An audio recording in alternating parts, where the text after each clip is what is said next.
It's raining tacos from out of the sky. Tacos, no need to ask why. Just open your mouth and close your eyes.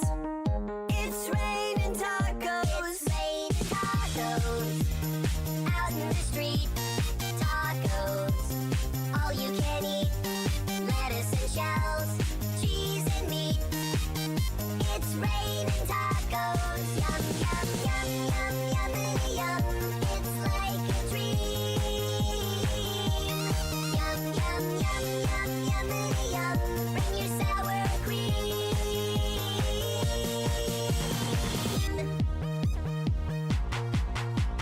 Shell, meat, lettuce, cheese. Shell, meat, lettuce, cheese. Shell, meat, cheese, cheese. It's raining tacos. Raining tacos. Raining tacos. It's raining tacos. It's raining tacos. Raining tacos. Raining tacos. Lettuce, cheese. It's raining tacos. Tacos.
Welcome XtianNinja.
What's up, dudes? Welcome to the stream. Glad you're here.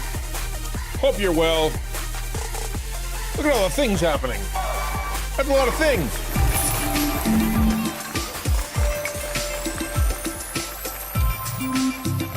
Turn down the music a little. My poor machine can't even turn down the volume. It's so plugged up. Hello, thank you very much for the bits. That's really, really kind.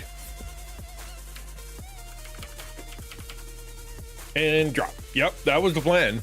And then all of a sudden, you know, it didn't. All right, let's see if we can move this over a little. Hold on. Here. We gotta go. Where am I? This is the center. I'm in the center now. This is the center. I think I better move my little indicator. I have a little piece of tape. It tells me where the middle of the desk is. It moved recently because I changed some stuff. It's 2 inches to the right, which means everything is now 2 inches off. What are you gonna do? Yeah, here. Is this good? Am I in the right spot? I think I might be. You know, just move that over a scooch.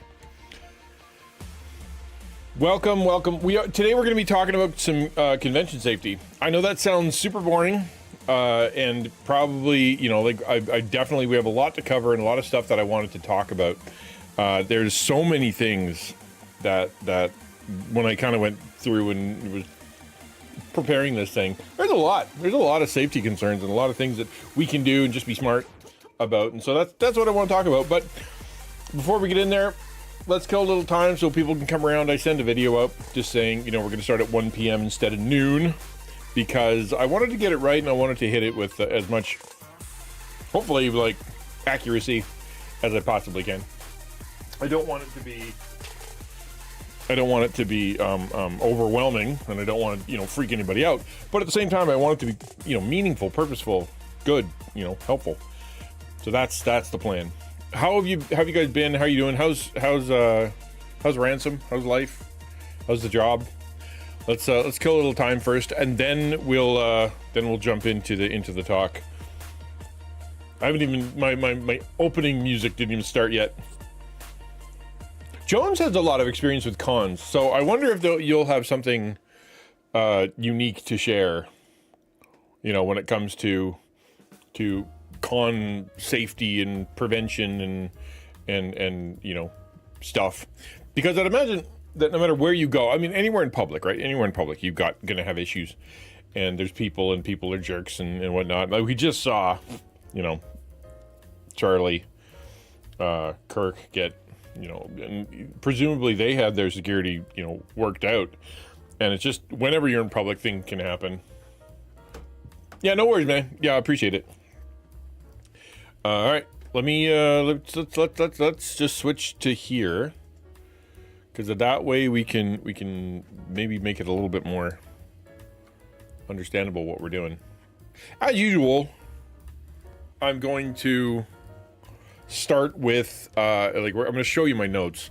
I think it's just the better way to do it. If I'm going to show you what's going on and we're going to talk about what's going on, I will show you my notes.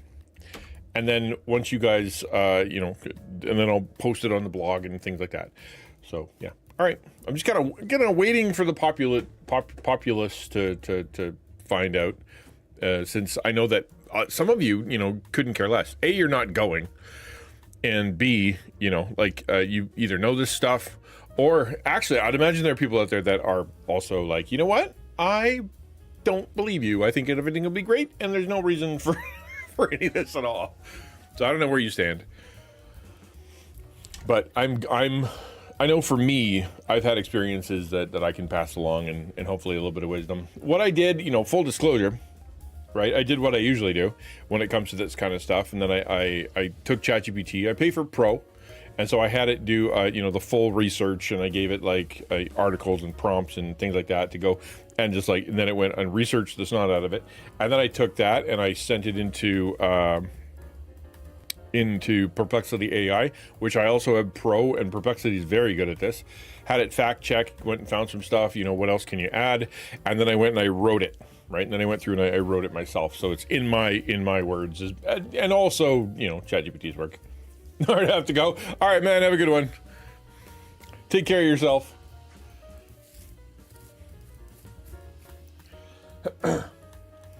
Yeah, the Twitch. I mean, there was a lot of things happening. The what did she say? Because of a miscommunication, they threw out literally everything. Like, that's quite a miscommunication to throw out all the gifts. Like, I get it. If you get thousands, you get, you know, people, there's piles and piles and piles of garbage, Like how many teddy bears and chocolates and whatever can you do?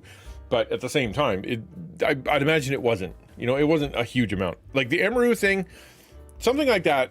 I don't know if I should say it this way, but like it's going to happen. Someone is going to come and try to do something. It's going to happen, right? But the question is, what can we do to prepare for it? What could Emeru have done differently? I mean, she had security. She would, in an area where she was supposed to be okay. There was a line, I think, and Twitch apparently wouldn't let her bring her own security, which that doesn't make any sense to me. And the way that she said it was that after the incident, Twitch didn't even, like, the TwitchCon safety people or whatever didn't talk to her, didn't help her out, didn't see how she was. That was her own private ones that she brought with, which, there's going to be issues and whatnot. And the more I think about it, and the more I think of Twitch, the more or the less professional, clean. I don't know what the word would be. Like excellent. I see when it comes to those kind of events. Like for example, the best example I think was last year where they had that foam pit. Remember that foam pit? And some genius is like, well, we're going to have you fall into foam. And then they put 1 foot of foam. Like, yeah, people are going to get hurt. Like, who allowed that to happen? What was going through their brain that was okay? Obviously, Dan Clancy didn't cut the foam and put it there. But what company did they hire? Who was not looking at this cement floor with some foam on it and going, you know what? That's probably not a good idea, right? What was Dan Clancy doing when he reached out and picked up a girl and then bashed her head down on the floor? I don't know. I legit don't know. Hey, Campfires and Dragons. Convention safety always tricky. Love the subject. Okay, good. I'm glad. Maybe you can help me out. Not excusing anything, but I will point out that Emeru is mad that Twitch security didn't stop him, but not made that her personal paid security did not. Well, she apparently, I don't know. And it's all he said, she said, they said. Apparently they wouldn't let her security be the security. They were like off to the side kind of thing. And of course, this guy's coming in quick. It's just, I don't know. There's some troubled people out there. Yeah, and he got banned, right? Yeah. She did not have her people. Her favorite guard was banned doing his job last year. Security company should have get credentials taken. Yeah, definitely. They should get in trouble.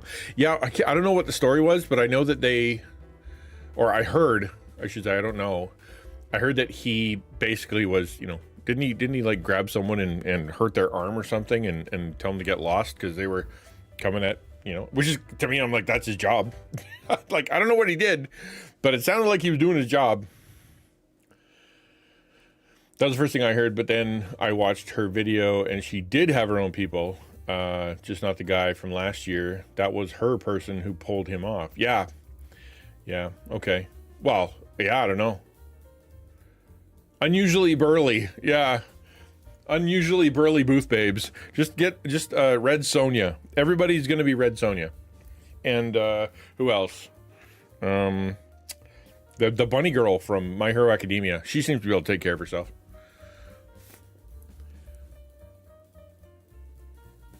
That was her manager. Oh, wow. And I know Emeru's small, but that guy was not a small guy. Like, good gravy. All right, tell you what. Why don't we? This is our producer, Ronda Rousey. Yeah, exactly. Here you go. Go through her. All right, I'm going to. Why don't we get this thing started? I'm gonna pray real fast, and then we're gonna jump into just kind of talking about the where this is coming from, why I'm saying it, and then what some ideas for Christian content creators.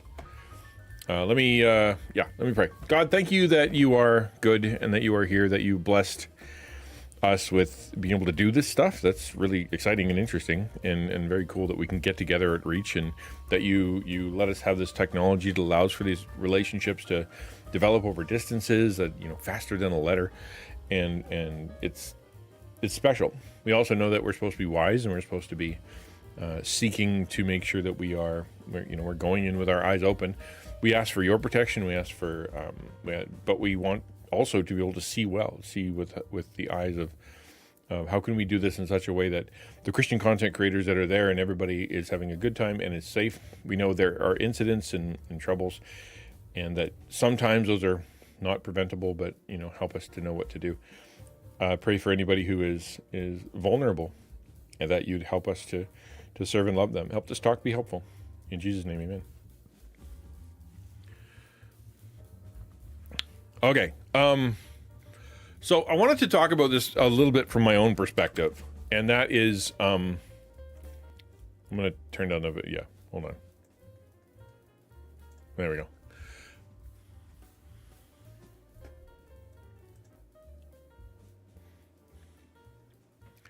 Oh, I see. Okay, weird. Sorry. I just realizing you were getting an echo.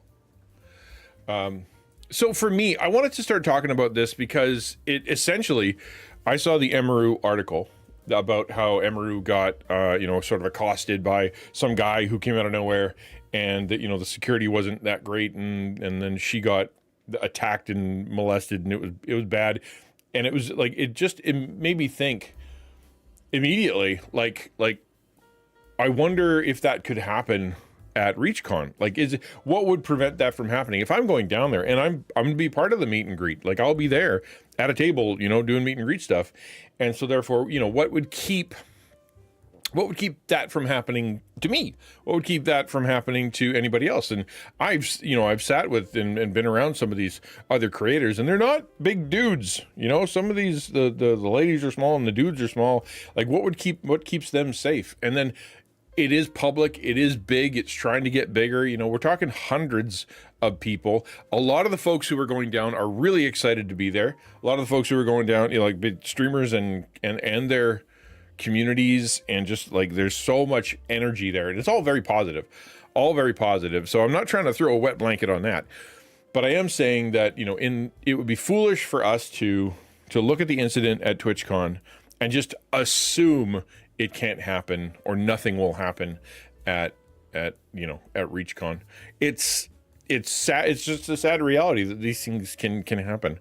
So as a pastor, for me, I'm a public figure. I've stood in front of a lot of people in my life. I've been to a lot of different events, and there have been some incidents where people have made a scene in the middle of a service or stormed out during a sermon. Obviously that happens. People get hot under the collar and they get upset or whatever. Or I've been pulled aside, like in the foyer or whatever, by individuals or even groups, I want to meet you in your office, and get pulled aside. And it's not the best time for the long conversation, not the best time for that conversation. Right now I'm stuck in that, and I don't have backup.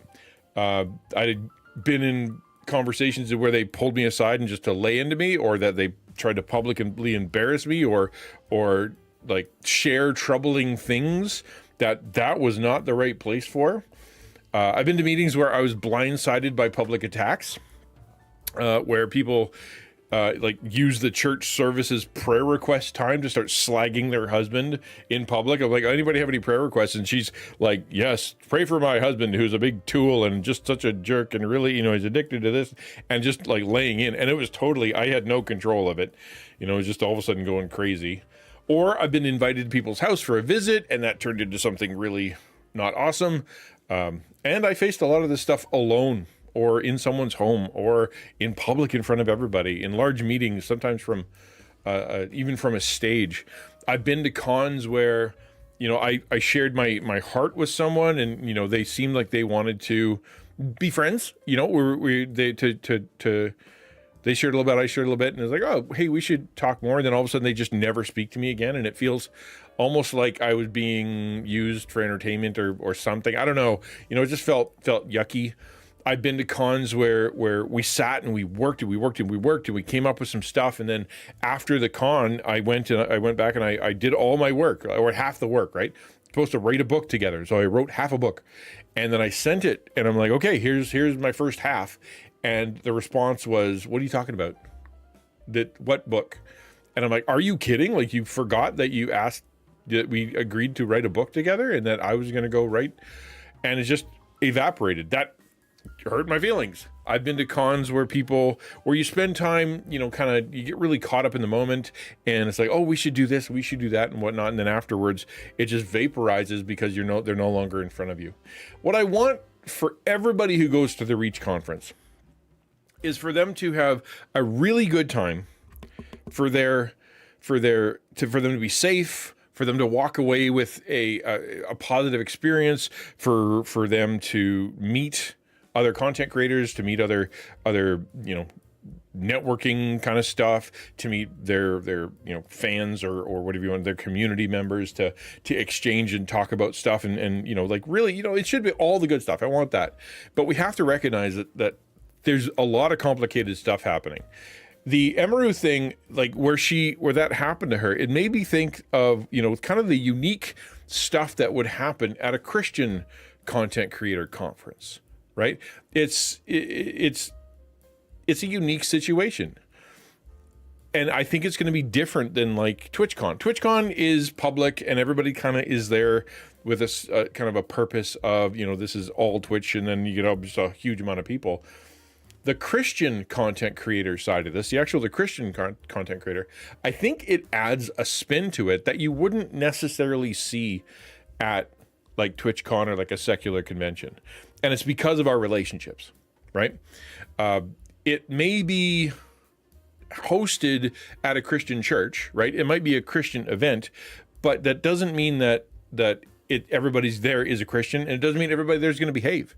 Christian content creators, we work really hard to create meaningful communities, and that often means that we are being vulnerable, right? We're sharing our lives, we're sharing our troubles, we're sharing the stuff that's going on around us and in our lives, and because we want to walk with people, right? We're listening to people's really difficult stories, we're reading them in our prayer requests, on Discord, we're seeing it in chat, and these are real big things, and we really do care. Right, we talk together about stuff in between streams and off stream. We pray together. We grow together. We have small groups. Some people have Discords with like a bunch of different kind of groups that they connect to.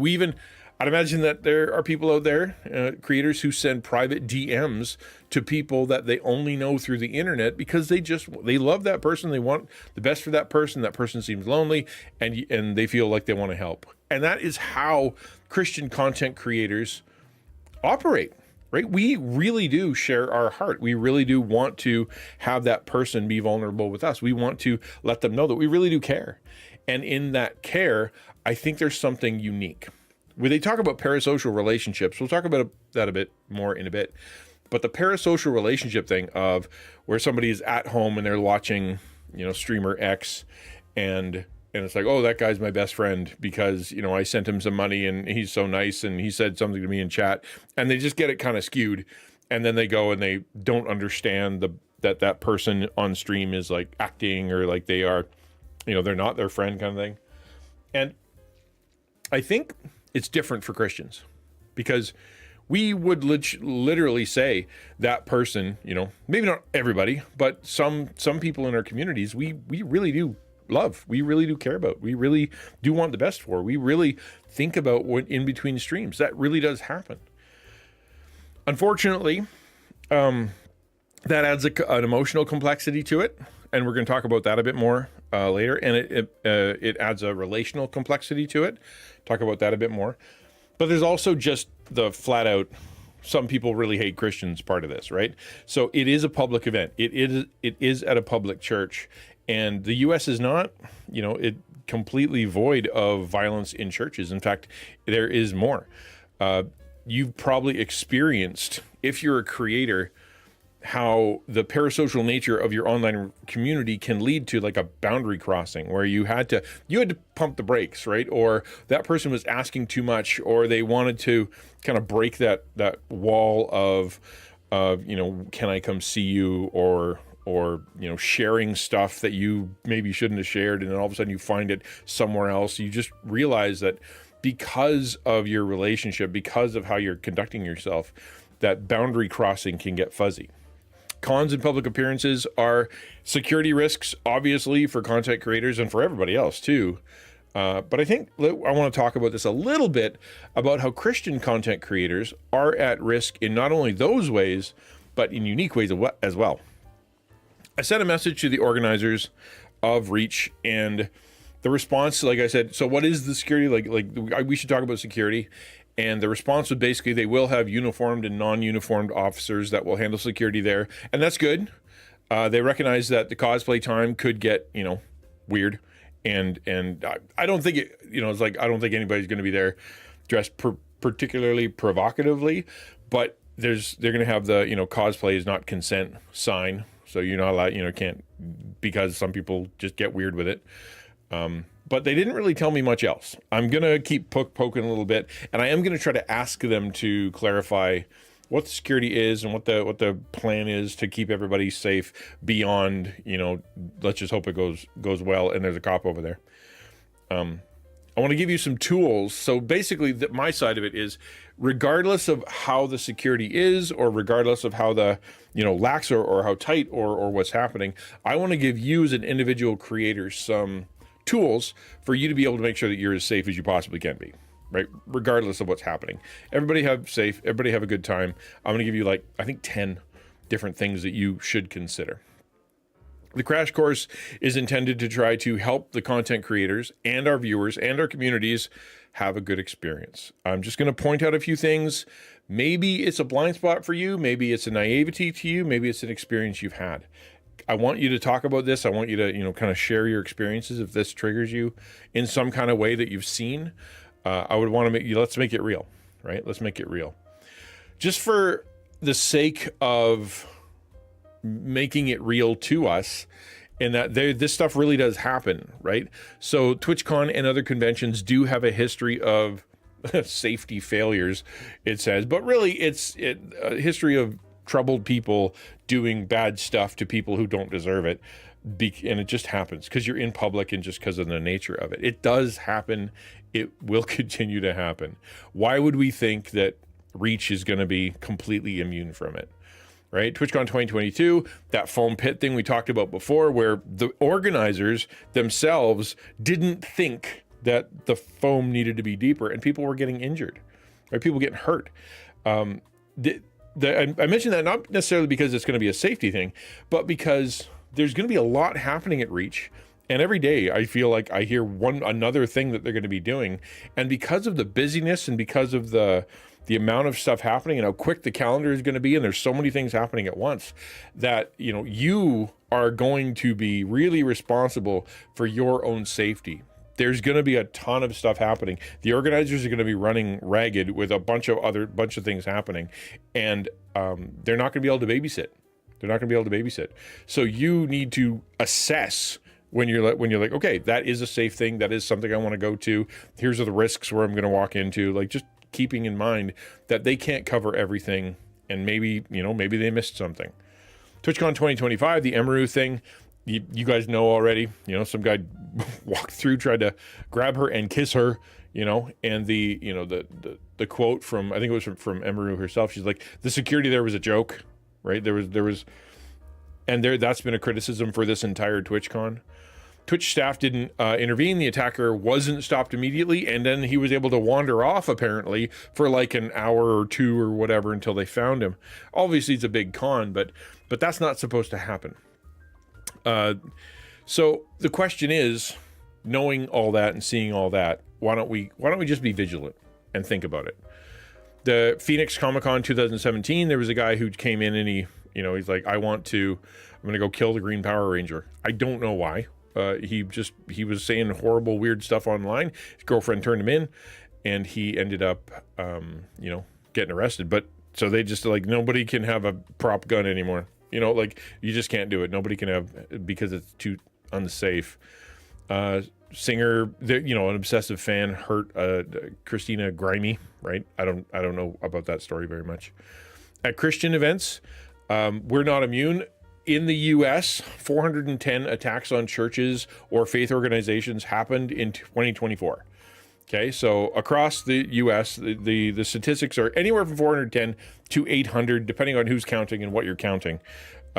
The these events do happen, and they do happen in churches, and they do happen in faith organizations.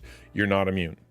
Christian conferences might feel safer, but assumptions on safety could make you less prepared, right? It didn't even occur to me until today that there could be safety issues, and I'm bringing my daughter, right? I'm bringing my 17-year-old daughter, and it never occurred to me that anything bad could happen because, hey, it's a Christian conference. Hey, it's a bunch of Christians. Hey, it's people that I love, and it should be great, right?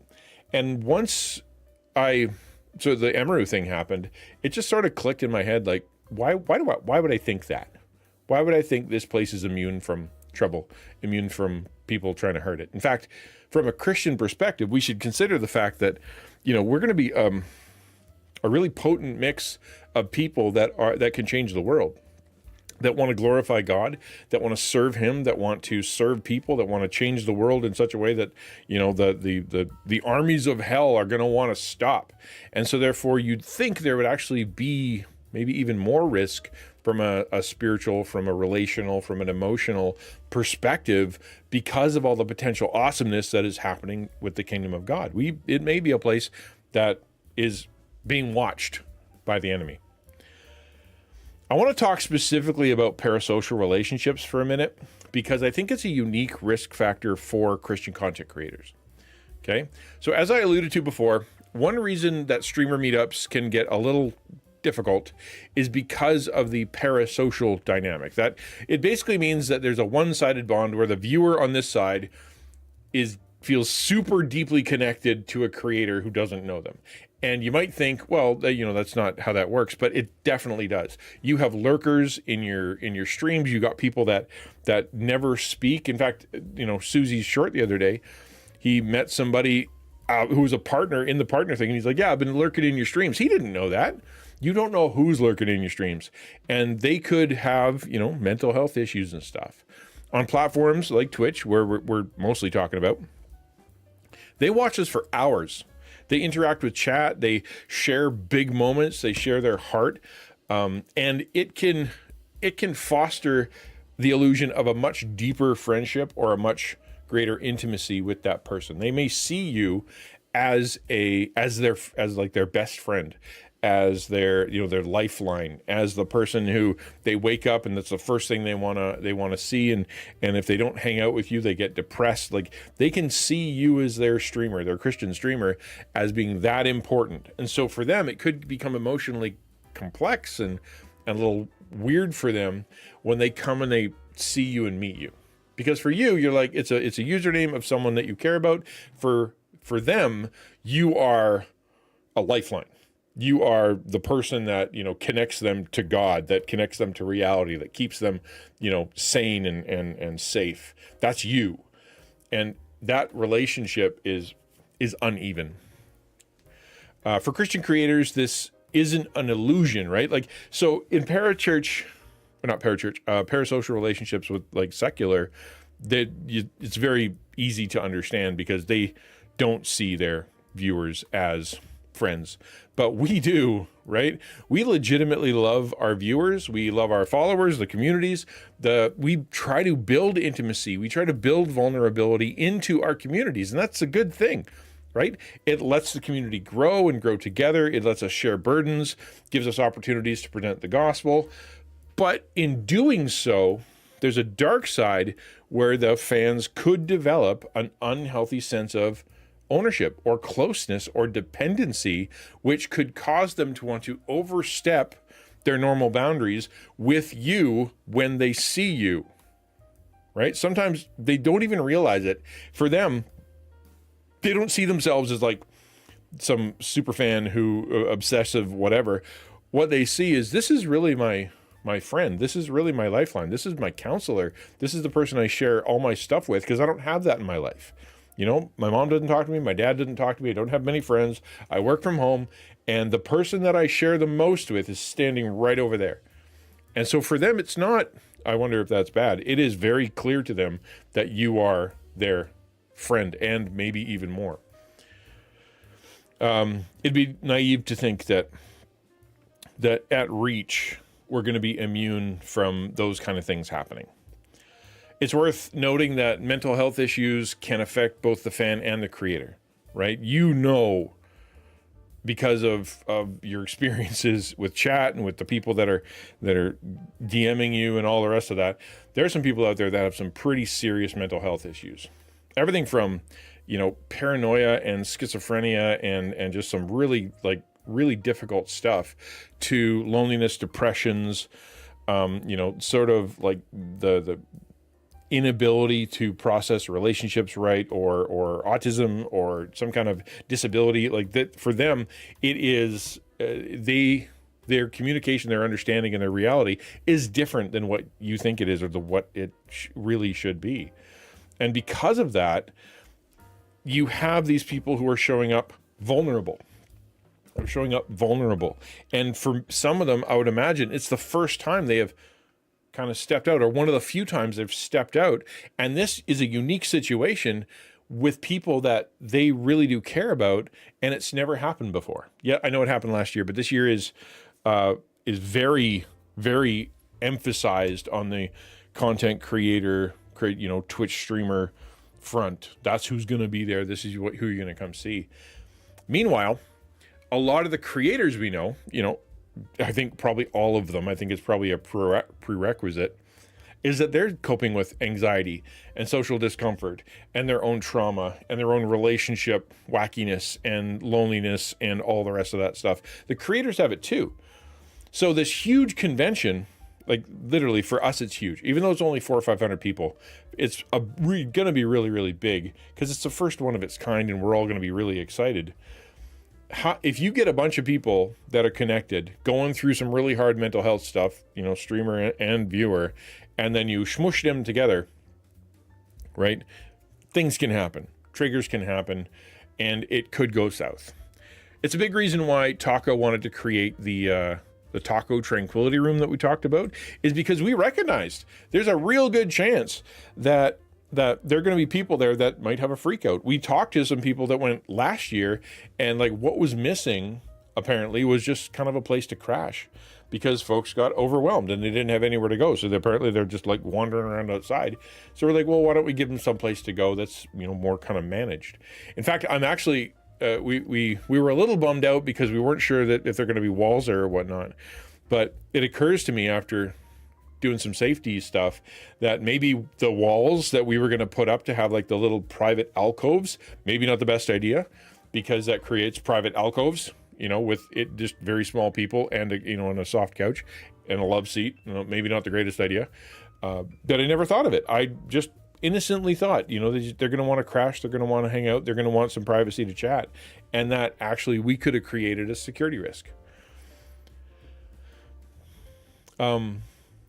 Jesse says that can happen with anyone with a platform where the fan might feel an emotional bond with that person, but the person doesn't have that same connection with the fan. This can happen in larger churches where people feel connected to the pastor, but the pastor doesn't really know the congregation. It's important to be in a small group, small church that knows you. Well, and that's it, right? It can happen to anyone at any point. You can have a friend that you are reading incorrectly, or they're reading you incorrectly. They're not picking up what you're laying down, and so they get hurt because they believed something about the relationship that wasn't there. That just can happen. A creator with their own anxiety might freeze up when a boundary is violated, right? Consider who we're bringing. These people aren't, by and large, professionals, right? Many of them haven't been doing this for long. Many of them aren't really big when it comes to, being able to navigate large crowds and whatnot. They're coming, they're excited. But for them, if someone comes up and is like, hey, it's me, there's a real good chance, that this person doesn't know how to process that, doesn't know how to figure out this fan interaction. I know for me, I still struggle with it. I've had people stop me. I've had people, hey, were you the one who did that podcast? Were you the one who wrote that book? Or, hey, I saw you online and, you said this. And I don't know what to do. I'm still new with this. It's so much easier when it's got a specific thing. Hey, you said this. Oh, let's talk about that. But what do I do? And I struggle with it. And I've had lots of experience with public. How much more for somebody who's just kind of stepping out of their streaming room and headed to Reach? It could freak them out. Really could. A creator with people-pleasing tendencies might endure discomfort for too long, right? They could be sitting there thinking, I have to be nice. I have to be open. God wants me to make sure that I'm open and vulnerable with these people, and they're putting themselves in a dangerous situation, or they're worried that they're going to lose a viewer, or they're worried they're going to hurt their reputation, or they don't want to get in trouble or whatever, and they end up becoming targets for folks that think, or maybe don't think, one way or another, like maybe planned or not planned, to be able to manipulate that person, right? We don't want that. The weaknesses can court disaster if they're not recognized. Smaller and newer creators are particularly vulnerable. They may blur boundaries because they're scared of chasing viewers away, eager to please, which can backfire by encouraging inappropriate behavior, right? Like if someone comes up and says, I want a hug, and that person's not a hugger, but in their mind, well, we talked about this on stream, and I remember they said that they were going to hug me whether I liked it or not, and they said they were going to do it. So does that mean I have to do it? And what if they get mad? And what's going to happen when I go back to stream? Are they going to say I was a jerk? And all of a sudden that stuff starts flowing, and they put down the boundary, right? They put down their little barrier, and they say, "Oh, I guess I have to make that physical contact. I guess I have to share that thing. I guess I have to go into that, place alone. I guess I have to tell them stuff I shouldn't be telling them, because, and it definitely can happen." Ukulele says they can happen with musicians. Documented cases of people who thought the musician was in love with them and sending secret messages through their songs. Yeah, there are some kooky people out there. Zach says that can fall on the creator though too, like, hey, XtianNinja, and then you don't know what to say. Maybe plan ahead for people to ask them questions about content. What have you enjoyed most about the videos and streams? Yeah, it's definitely something I'm not great at. Fan interaction, people interaction, human interaction. It's rough, man, out there. And so yeah, having a little bit of, canned responses in your pocket, not a terrible idea. People you've had meaningful interactions with on stream or in Discord might feel entitled, right? There's a good word, entitled to a special level of interaction, right? They shared deep with you. They opened up with you. They said some risky stuff with you. That means they are owed the same. They spend hours with you. They've sent you bits. They've sent you subscriptions. They've shared your posts. That means that you owe them something, right? They were investing, and you're like, well, that wouldn't happen in Christian Con. Why not? Why would that not happen? Do you not have people in your streams that are struggling with some stuff, that have boundary issues, that have some friendship issues and whatnot? Of course you do. Why would it not happen? At a convention, that could translate to unwanted physical contact, right? Or monopolizing a creator's time. That's probably a bigger, maybe not a bigger one, but certainly one that probably will happen more often, where the creator is just kind of stuck in a conversation, personal stories, all kind of trauma dumping and all that stuff happening to them, or that person coming up and sharing some more romantical things that they absolutely never considered, but apparently saw or heard from you, and all of a sudden there you are, right? There's someone standing there, and they want your time because they feel like, they just want to ask you out or something. It could happen. It could happen.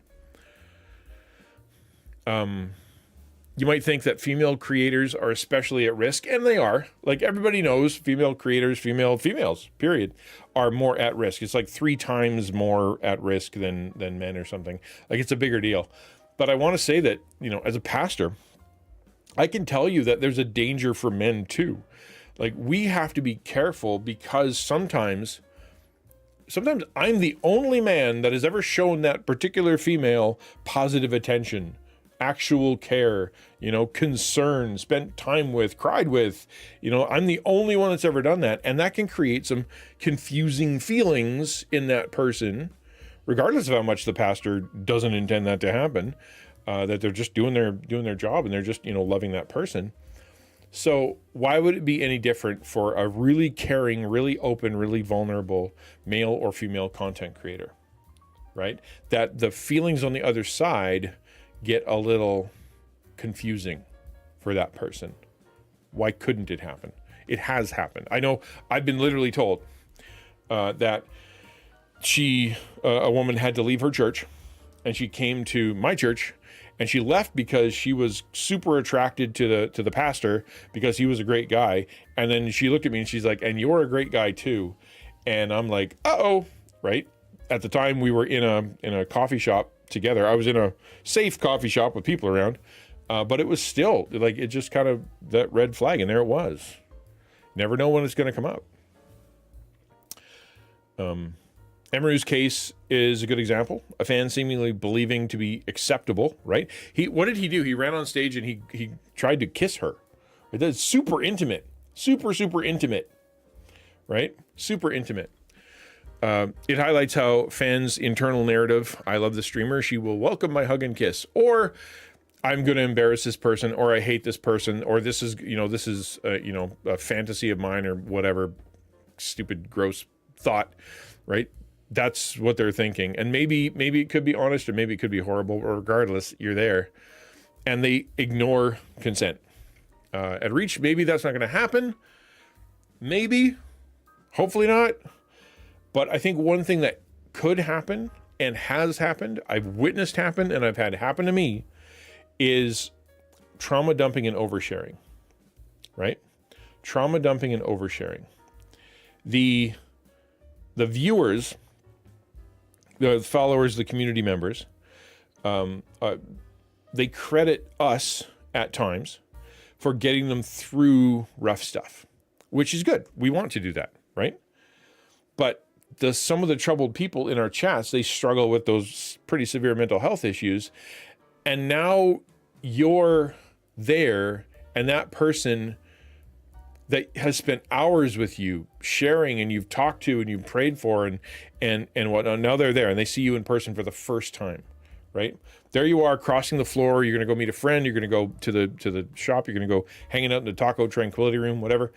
And they see you and they can't wait to give you an update on what's happening in their life, to pray with you finally live and hold your hand, to give a gift to you, right? They've got a gift for you and they want to bring it to you, and here it is, and I'm going to hand it to you, or to hug you, or pull you in a little extra close for that selfie together, or to clarify some stuff you didn't quite understand, or to share how upset with you they've got because you ignored them the other day, right?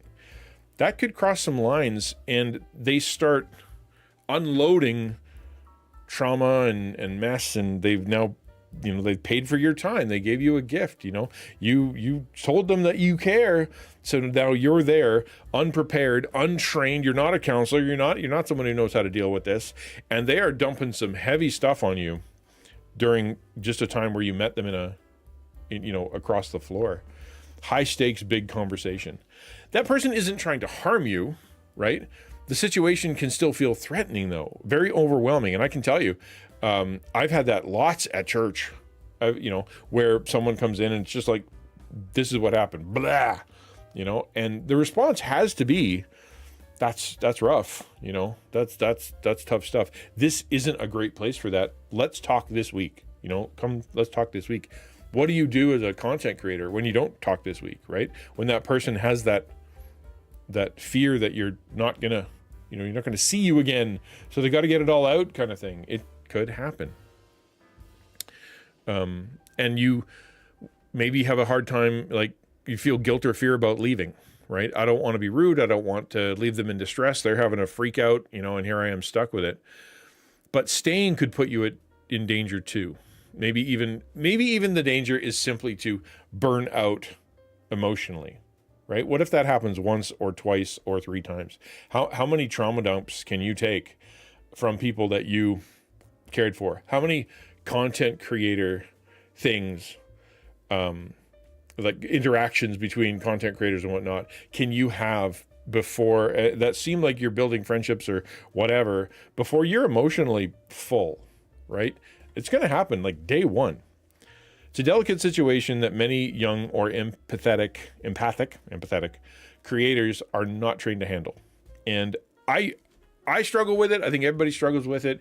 And to Zach's point, right? Like having a canned response or having a plan, really, really important. So let's jump into some safety tips for content creators at cons, like really practical stuff, right? This is, well, actually, let me catch up in chat real quick, and then then I'll jump into the next part.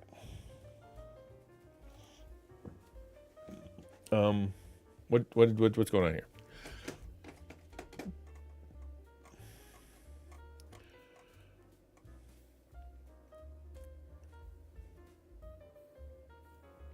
Okay, I'm sorry, I'm scrolling up.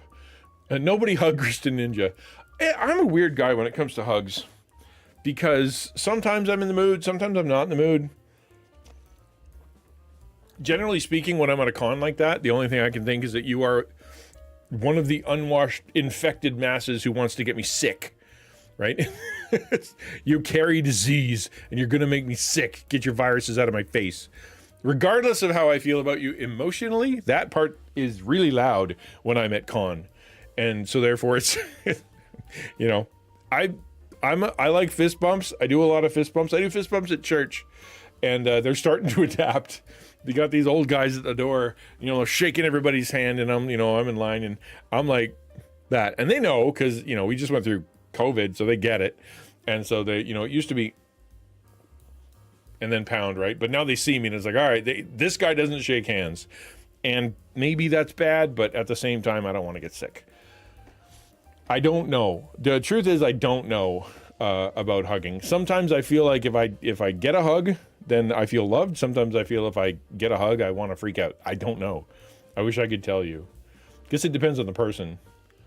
Let's do the Christian side hug thing, right? How about that? Let's make that the hug, right? Arm around shoulder, pull in, let go. You know, 3 pats and let go. I think that would be more than enough. How about that? Summer camp rules. Yeah, we're going to talk about the buddy system in a minute. Everyone has boundary issues of some sort. The person on the pastoral side isn't always innocent. No. I'm not saying they always are. What I'm saying is that it's a unique situation that can happen that you maybe don't think about or aren't prepared for. Zach says, a musician friend of mine was once asked on a date after a concert, wearing a ring, well with his wife. I mean, shoot your shot, you know? You never know. Might have worked. Yeah, and you're a great guy too. Yeah, it wasn't threatening. She was nice. She was a super nice lady, but it was basically a warning, you know. It was definitely a warning, right? Definitely a warning. Things changed a little bit after that. It's interesting to me, she also had her own security. She didn't trust Twitch's security, and she should, you know. Don't trust anybody, you know, especially with your own safety. Be diligent. 619 says, I talked to the manager at the buffet, told him my situation, gave me his card, sent him information, got a response. He said, forward his email. Hopefully they grant my 88 air accommodations for part-time. That would be rad, dude. Hope so. Yeah, that'd be, I mean, 3-day bus run. I mean, whatever. If you're enjoying it and you want to do the commute, then so be it, right? What's up, Mountain? Shenanigan says, for someone who's never gone to an event like this and unsure I would, this is all very triggering to me for some reason. I think part of it is because in real life, I have people attach themselves to me because I was just kind or let them talk when others did not. No one ever tried to hurt me, but there were awkward situations and uncomfortable moments when boundaries needed to be set on this level. That's more frightening. Not even thinking on the romantic level. Yeah. I mean, if you are the kind of person who is empathetic, I think it's empathetic. That's what I like. I like that word better. If that's the kind of person you are, and you've got sort of a gift to draw people out and a gift to understand them and whatnot, right? If that's where you're at, then those people are going to respond. And if you are someone who, you know, is unique to them There's going to be a level of intimacy that is created, and it can be scary. It can be a little difficult, especially because you as a loving person want to show love to that person, but not realizing, or maybe not, definitely not wanting romantic, definitely not wanting to be best friends, not wanting them in your home, not wanting them to attach themselves to you. You were just being kind, and will continue to be kind, but you weren't looking for the rest of it. And you're right, it is scary stuff. And I want to talk, I'm talking about like the extreme, right? The big extremity of what could happen. And then you prepare for that, right? And then the little bits that actually do happen could actually be the ones that you're super ready for. Thank you. Appreciate it, Little Munster. Yeah. Okay, I'm going to keep trying to go and catch up. That's a good point. The quantity, got to keep a limit of the interactions before you get overwhelmed. Yep. Yeah. And be okay with that. I think a lot of creators are going to struggle with the idea that, they want to get the most out of it. So they can't miss anything. And then they just die. Just destroyed that night, right? Which partly that's cons. You're going to get tired. You're just going to have a thing where you just get, you got a lot going on. But we don't want anybody to have a freak out. We don't want anybody to hurt, after when they're done, or feel regret, So you got to take care of yourself too, right? And it can be hard to tell people to back off. Exactly. But I also am the person who loves to chat. But IRL, I'd be nervous to be overbearing person who clings to one person, because I do that with friends I know in unfamiliar and uncomfortable situations. But I'm aware that probably bother people a good bit because I latch on. So an event like this would be a constant back and forth mental battle, since I know that and love quite a few of you, but IRL awkward and different than, yeah, I know, I hear you, man. I do. And it's going to be a weird dance, right? Like I'm friends. I feel like I'm friends. Here's me having a parasocial relationship with some of the folks, right? Like some of the streamers that I've met, once, that we've chatted with online, or I've even chatted with over VC, or I've sent text to, and they've been awesome. I feel like we're friends, kind of thing, but I don't know how to treat them. I'm thinking, I have a list of like 4 or 5 people that are coming to mind. Like Susie's a great example. Miss P's a great example. Pastor Dewson's a great example. I talked to him more than a little. I feel like I'm friends with, but how do they feel? And I don't want to assume, but I also don't want to not assume. Like, if I'm like, we're not real friends. We're just internet friends. Like, get off of me, right? I'll talk to you over VC because you smell. Like, I don't want to do that. That would be terrible. And I don't believe that. But I also don't want to be like, hey, we're best friends, mwah, and have them like never speak to me again. Don't want that either.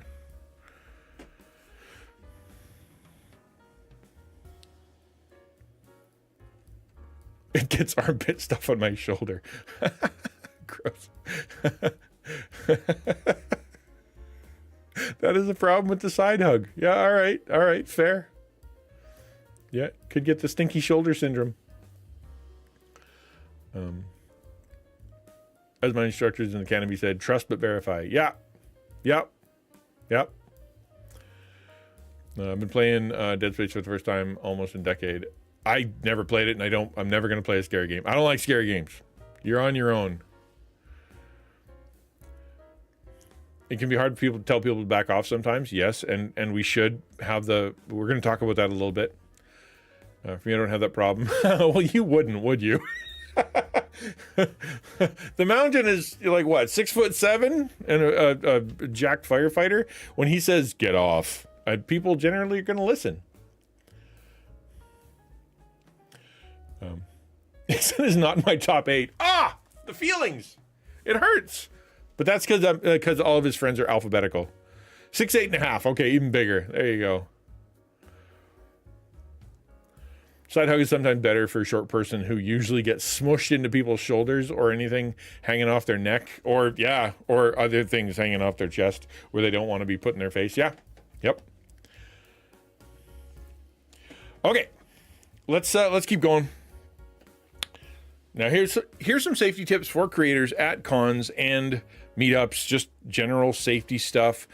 Keep in mind that like if all the stuff we've talked about, it could be true, it could happen. We don't want it to, but just let's be safe.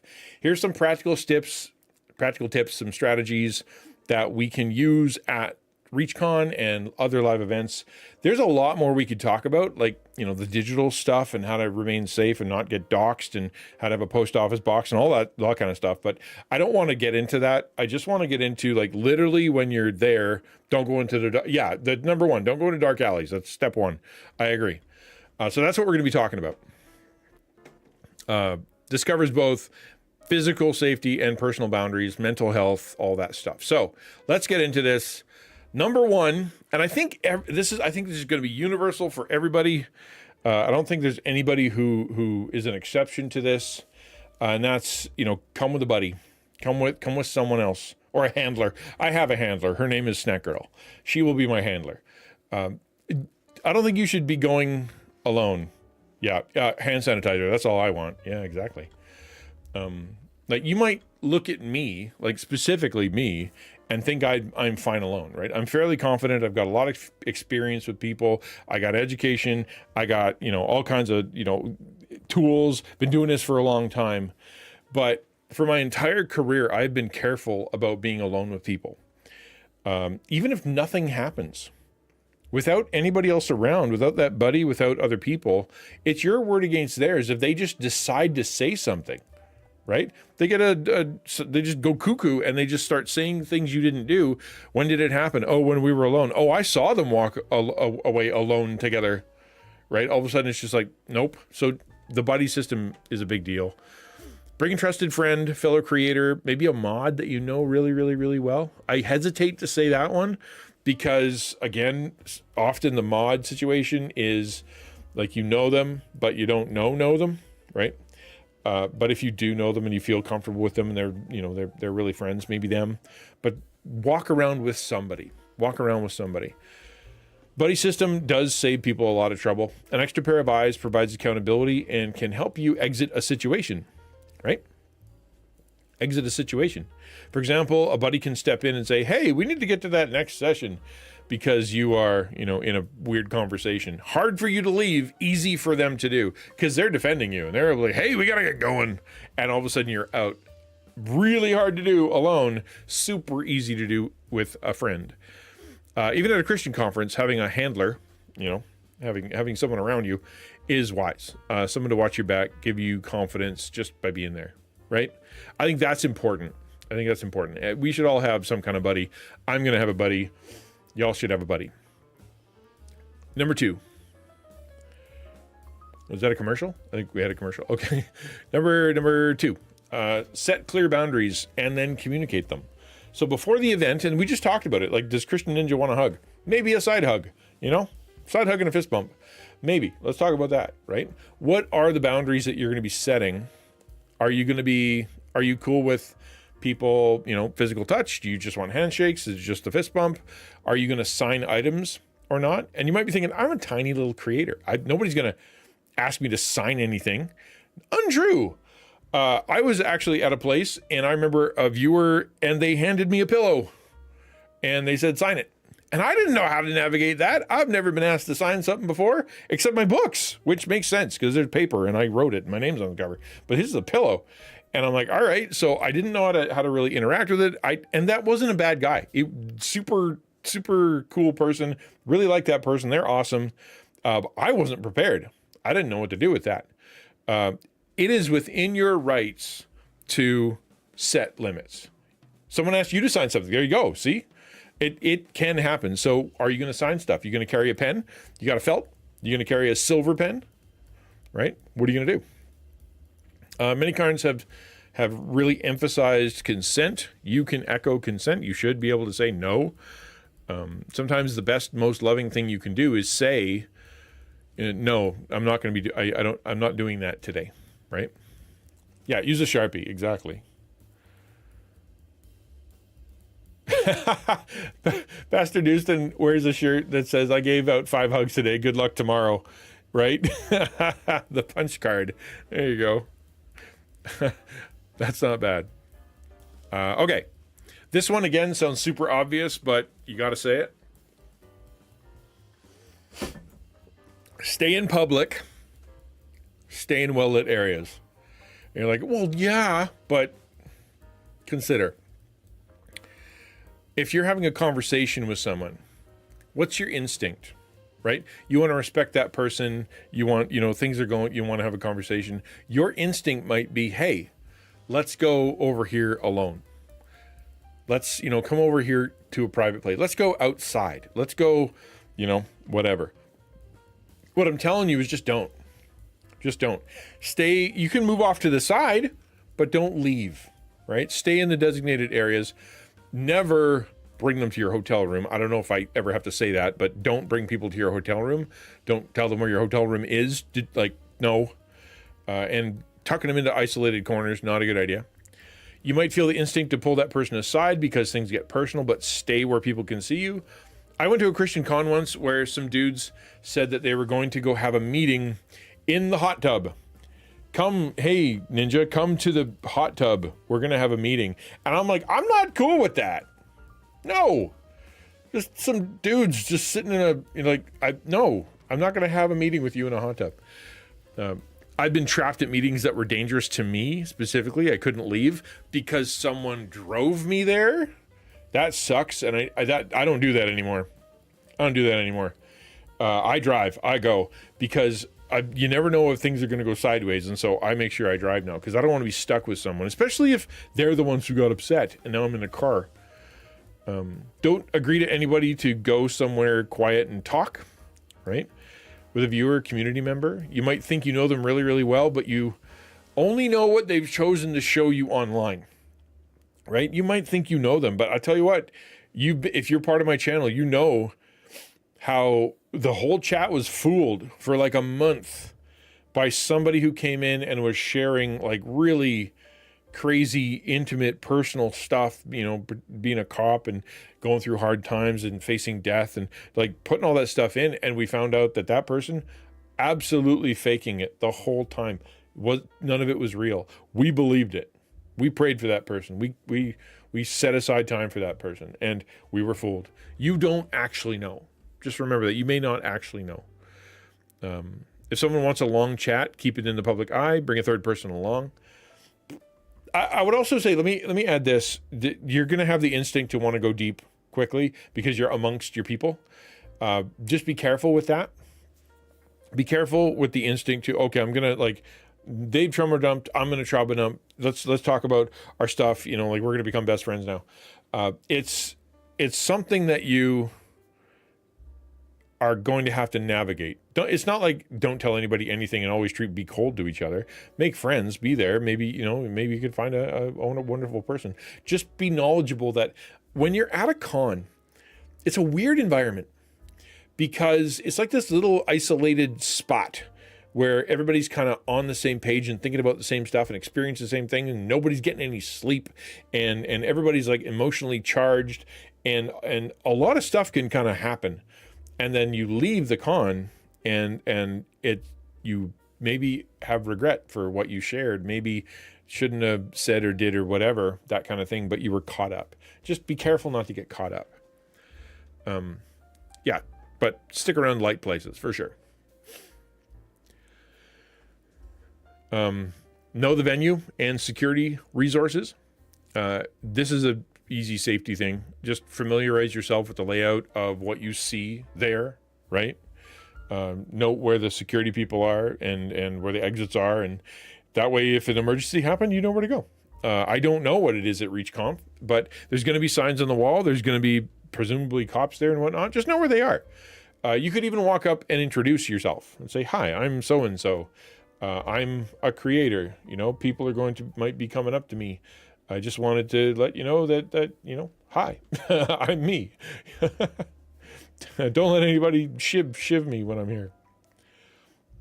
Another thing you could do, cops always know where you are. Yeah, well, Zach specifically, yeah, because he's got that ankle bracelet thingy.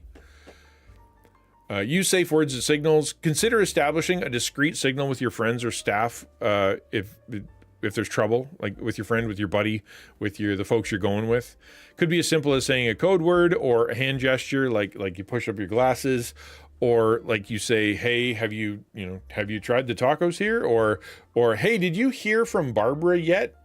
Barbara doesn't exist. It's just, that's your way of saying you want to go. I have one with my family. I'm not gonna tell you what it is, obviously. But I have one with my family that if they're on the phone and there's a situation, they just say the thing, and I know that there's a situation. I know that they're the real person, or I know that there's something they gotta deal with and get out of. We've talked about it, It wouldn't be a bad idea. You'll know. I really want some sweet cornbread. All right, there you go. You got to be careful that it's not something real, though, right? Supercalifragilisticexpialidocious. That might be a little on the nose, especially if it comes out of nowhere, and then you leave. Yeah. So maybe consider that with your buddy. We talked about this a lot, about not oversharing, but specifically don't overshare. So here's some things that you could be, that you might consider oversharing. Like, so someone comes up and is like, hey, so what hotel are you at? Right? You might be like, well, that's no harm in telling them, but there could be. When's your flight? When do you leave? What time? Do you need a ride? Don't reveal those details to folks that you don't know, don't trust, don't really know, because you never know what's going to happen. Anything from, wouldn't it be funny if we pranked this person, and you are not cool with that? I'm not cool with pranks. I have zero tolerance for pranks, and I will literally hate you for life if there's a prank. I do not do pranks. And so therefore, setting people up to prank me that's kind of on me, right? So don't prank. And if you, and so the other thing, not just don't, that, but also like, if they meet you or they're like, hey, I just want to say goodbye, I want to have a thing, and you're at the airport or you're in the hotel room and you're looking all scrubby and, you don't want to be there anymore, you just don't. You can answer vaguely, hey, I'm just going to get some rest later, or, I'm not sharing that. Just say that flat out. Nothing wrong with that. Less information out there, the better. And that way people who have problems or people with whatever can't do anything bad. Also applies to social media during the event. And that is basically, the rule is don't post where you are. Post where you were. That's it. That's the rule. Don't post where you are, post where you were. And you can wait until later. You can wait until afterwards. You can wait, a couple hours and then be like, here's the thing. Your instinct is going to be like, share. But remember internet security, right? Just remember standard internet security. Share where you were, not where you are. After some time. Next one. I'm not comfortable sharing that information. Yeah. Might sound cold, but nothing wrong with that. And then photo dump later. Yeah, photo dump into the Discord later. Exactly. Yeah, the mountain makes a good point. Sometimes your location is like set right into the picture. There's some crazy stuff. So yeah, be careful. Another one is manage emotional boundaries, like just how to move on. I remember when there was someone that wanted to share some stuff with me, but they never got back to me after I shared. I would say that I was too emotionally vulnerable with someone that I didn't know that well, and I misread the situation, and then I felt kind of hurt because that person said they'd follow up, said that they cared, said that they wanted to, chat or whatever, and they just didn't. They didn't actually want to do that. They I don't know what they wanted. Or when they promised to do a big project and then they forgot, that kind of hurt my feelings. But if someone starts trauma dumping on you, which could happen, getting into some emotional story or just getting agitated about something, it is okay to cut the conversation short. Not the usual, just short, period. You are not a therapist. You are not their best friend. You are not their lifeline. Okay? You're not trained for that kind of stuff, and you're not the only person there. One approach is to just emphasize and pivot. Like, I'm sorry you went through that. That's really tough. Thank you for sharing with me. I have to get going, but, it's awesome to meet you. I got to get going. And even if you feel like you're just dropping them in the middle of that, it's like, wow, that sounds really mean. it's not about being mean. It's about you caring for yourself and recognizing your own limitations, and that you're not going to be able to help. You're not their best friend. Like you don't have that responsibility. Maybe you can even say, like, I'm not the person to talk to about this stuff. Like that's way beyond my pay grade. But there's lots of pastors around here. It's just a ton of pastors around here. Go find one of them. It lets you kind of be nice without having to absorb all their stuff, and it's okay to protect yourself. Most people will understand you have a limited amount of time. If they won't, now you've got your signal, you've got your buddy, you've got a way out. You matter. It's okay. I don't want you to get emotionally damaged at this because people didn't have good boundaries. But yeah, I mean, to the point, send them to XN. Kinda, yeah. It's if that person needs something that you don't have, and it's like a pastoral moment, I wouldn't even mind if you said, why don't you talk to XtianNinja about this, right? He's a pastor. That's fine. I know a bit better how to navigate that situation, and you don't, and maybe I can help. I'm fine with that. Hopefully this doesn't happen a ton, because I don't want a line of people that are waiting for me to pastoral counsel them. But I'm a certified butt counselor, or butt pastor. That's exactly right. That's my safe word. Go talk to XtianNinja. If you hear that, he's leaving. That's funny. Yeah, go talk to the pastor at church. There's nothing wrong with that. Nothing wrong with that. And hey, I'm a licensed pastor with an actual denomination in an actual place with actual training and a master's degree in the whole 9 yards.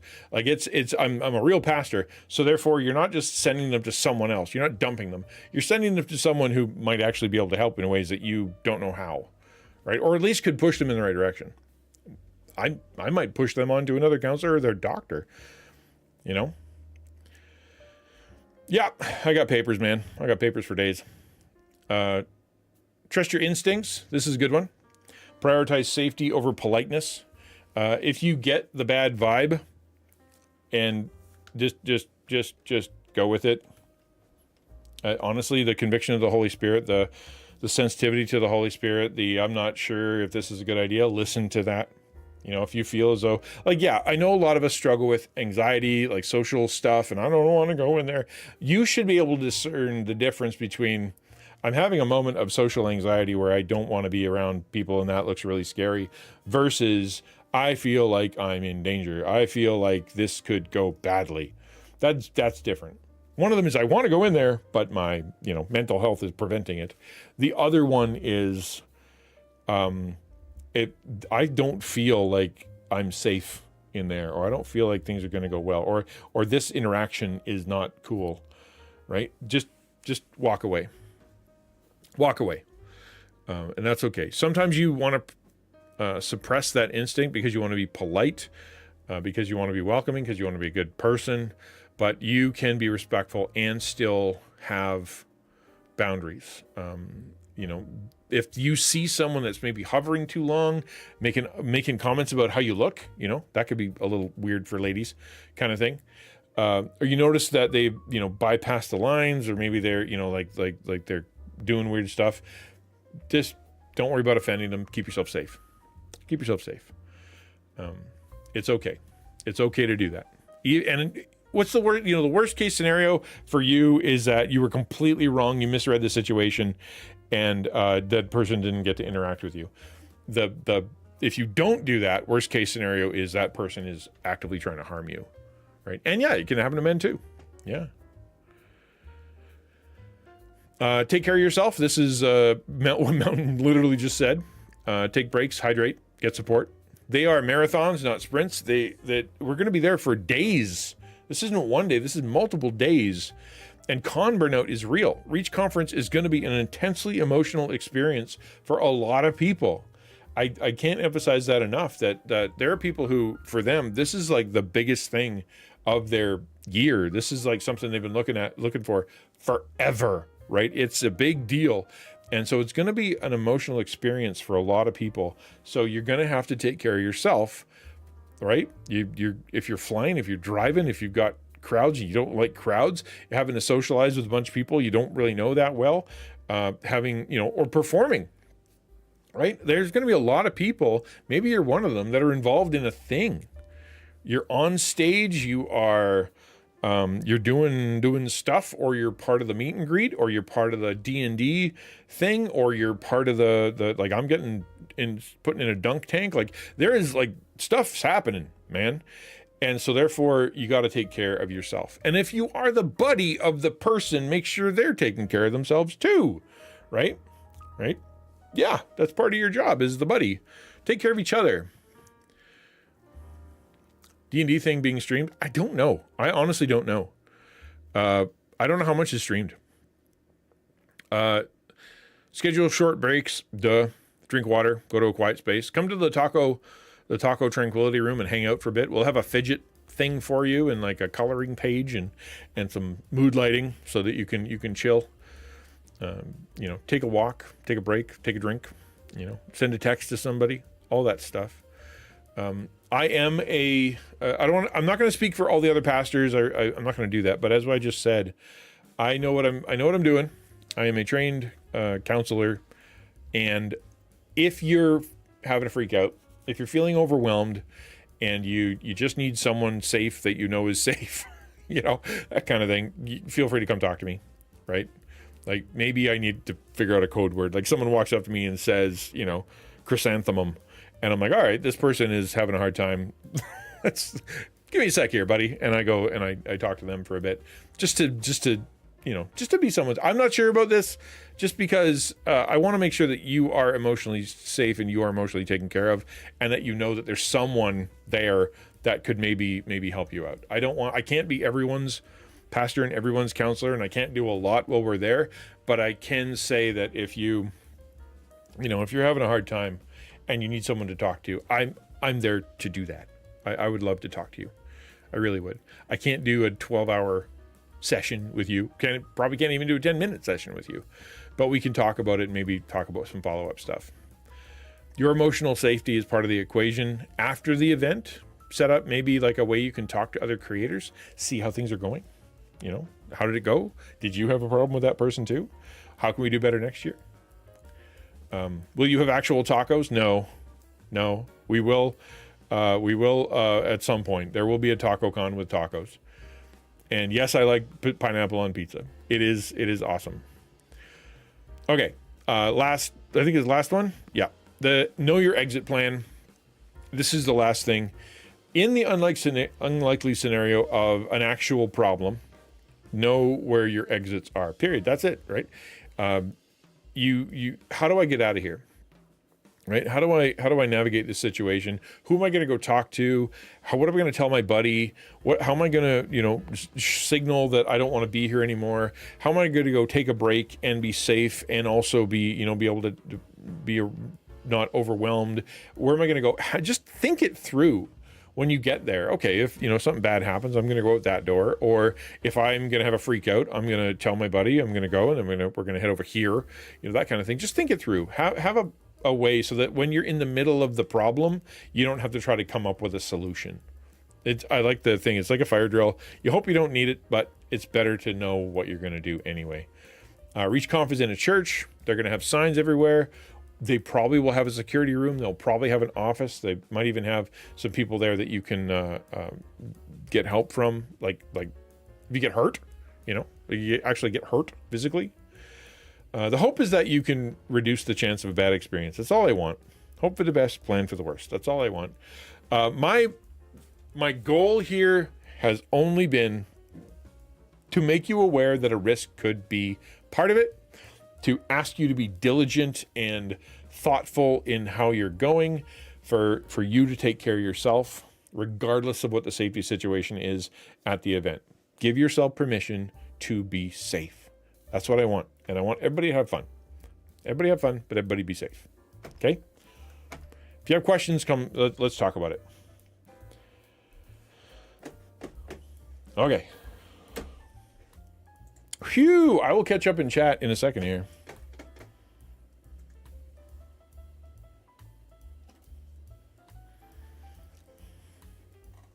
I'm gonna scroll up. I'm gonna scroll up. Yep, I have a master's degree and a bachelor's degree. Bachelor of Religion, Master's of Divinity.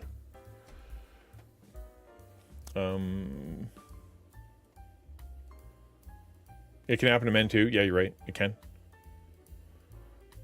And it can be awkward for guys too. Yeah, it can. For sure. We're not immune. Happens to girls more, but it doesn't not happen to men. What are the dates? November 6th to the 9th. Yeah. 6 to 8? Whatever. I'm going from... I'm going to be there before and after, so I can't remember. 6 to 8, I think. Yeah, 6 to 8. Yeah, I'm excited too. I don't know what they're streaming. Can't help with that. I heard the second part of the D&D thing is going to be streamed on their YouTube channel. Okay, yeah, but I don't know about the rest of the con. There's going to be so much happening. I don't think they're going to have enough cameras. They might. I would imagine they're going to stream the talks. Maybe, I don't know. I can't say because I have no idea. Yeah, exactly. Oh, the ninja. Do you like pineapple on pizza being the code sentence? Yeah, because I do. Yeah, that wouldn't help. They didn't stream the talk. Okay, they probably won't then. It isn't. It's meant to be a primarily in-person event, so yeah, I can understand that. Cool. Yeah, hopefully that helps. It didn't. I'm not trying to be controversial. I'm not trying to say anything about Reach. I just want everybody to be safe.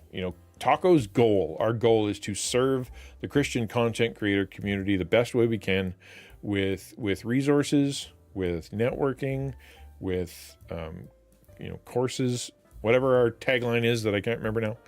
It's, and this is a way that we can serve the creator community. It's just say, hey, be safe. Here's how to be safe. Maybe you didn't think about this. Think about it. That's all I want. I'm going to sit down. Actually, you know what? I'm going to take a break. Take a little break. It is 2:30. Before I go, does anybody have anything they want to say? Hello, Leah Spaghetti. Good to see you. Anything you want to say? Anything you want to ask? I'm happy to answer a question. But after that, I'm going to go find a sandwich and bring it back. And then we're going to play... It's Tuesday, so Hollow Knight? Probably Hollow Knight. Could be Minecraft. Probably Hollow Knight. I want to keep playing. I'm going to keep trying Hollow Knight because even though I got my butt handed to me pretty severely, let's just say, let's just call it what it is. I was terrible. That was a terrible fight and I died. Oh, the Lego game. That too. You know what? Let's do that. Yep, that's it. I forgot I was playing that. That's what we're going to play. We're going to play Lego Horizon. That's what we're going to play. Good call. Thank you. So should I test all these points, like walk around and emotionally spill on creators and see if they... Yes! So Zach's going to be the litmus test. And if you fail, you don't get to come to TacoCon. That's... He's going to come over to you and he's going to squeeze your butt and tell you a secret at the same time, and then try to hold you there to see how long you'll last, and then just see your response. That's his job. That's his job.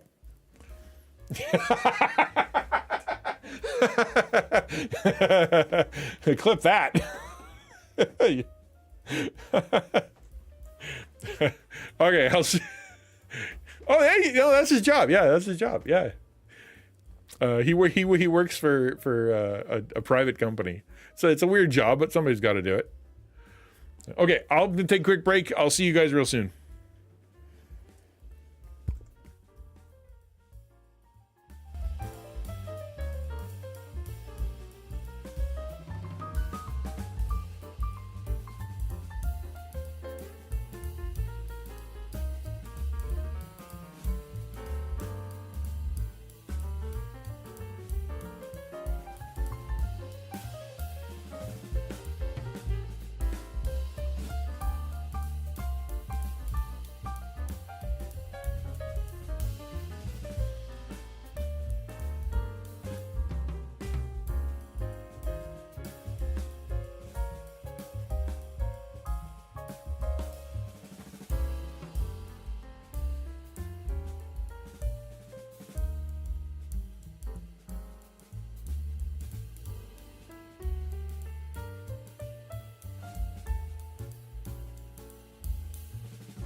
It should say spork. That's supposed to, I think it's supposed to say spork. Okay, turn down the volume. I'm gonna get the game set up. Shouldn't be. Hello, testing 1 2 3. Audio to my headphones. There we go. Is my browser being dumb, or BRB was starting soon? Oh, I bet I know exactly what happened. The multi-streamer Gizmo Bop is dumb. I don't want to get too technical on you, but that's the problem.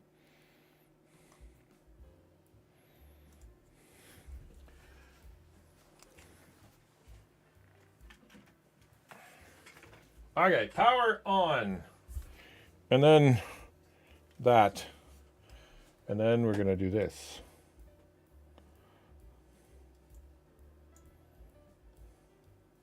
Boop.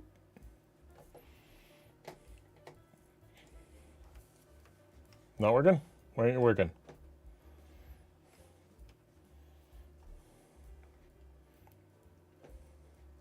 When did you start collecting dice? Oh, recently. I don't even think it's been... So it would have been last year... Less than 2 years. Less than 2 years ago. I didn't even play D&D. When I started collecting dice. I'd never even played D&D when I started collecting. All right. Are you not happy? What? What's your problem?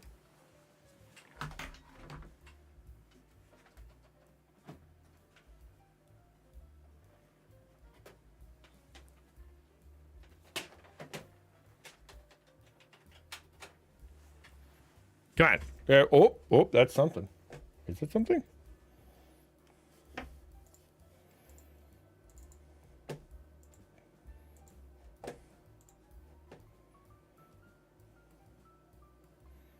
Uh-oh. What the heck?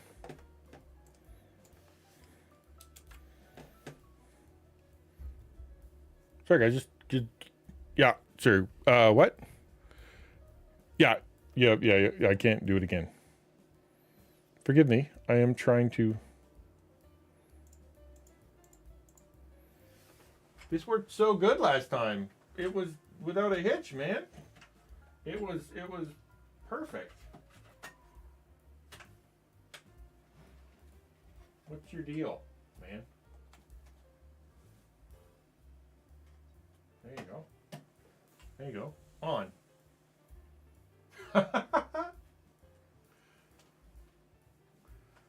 Power.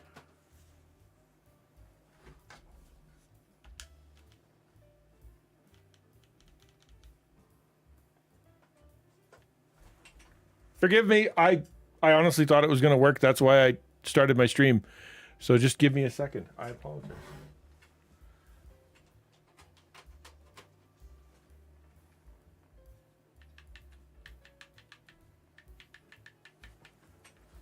Let's try this.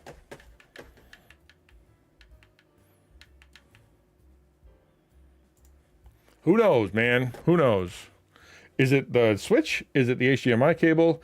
Is it the USB cable that's connected to the computer? Ah! OBS. I should have known that. Come on. How is it? Is it not always OBS? Like, honestly?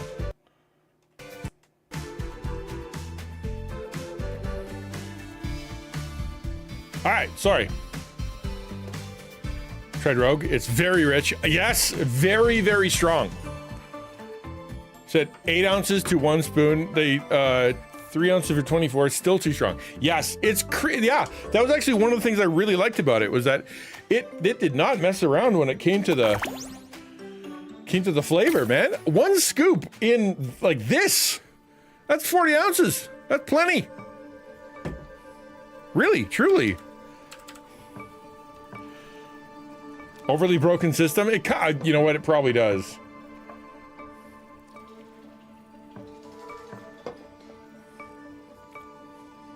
Obstacle to broadcasting stuff. Peanut butter jam, man. Who knew? Except for all planet Earth. Other than them. 1 to 25. So, the shaker cup that it comes with, right? To me, that tastes just right. That tastes just right. Like, fill that sucker up to, like, say, 80% of the way, and then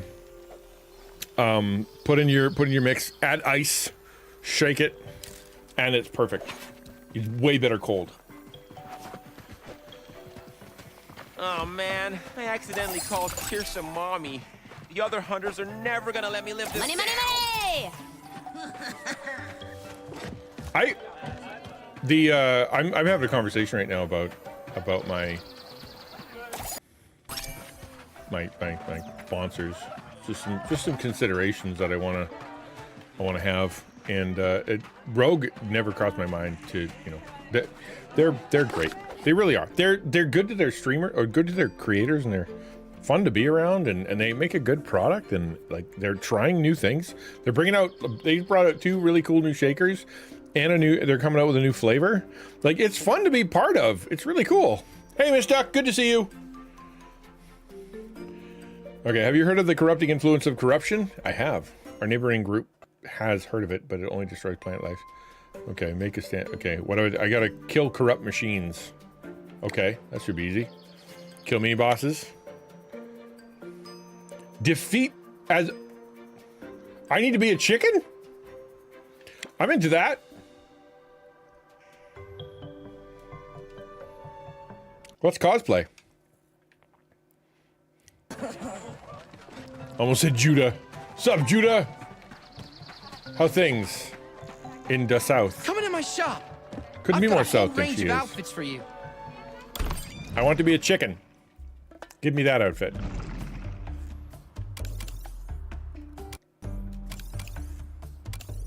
There it is. Really? You like that, Aloy? I'm kind of surprised. Didn't strike me as a chicken cosplay girl. Oh, I forgot to change the same old outfit?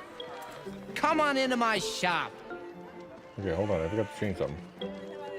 We are no longer just chatting. We are Lego Horizoning. Okay, let's go. Finally got done yesterday. An image shared in Discord. Far out. Whoa, what is it? What got done? Is it fun? Is it exciting?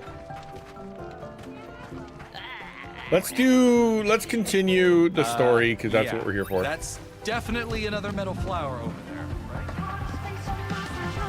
Easier than trading scrap. Money! Money, money, money!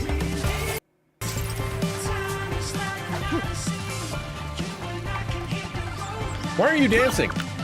It is mandatory that all people must dance. Go dance.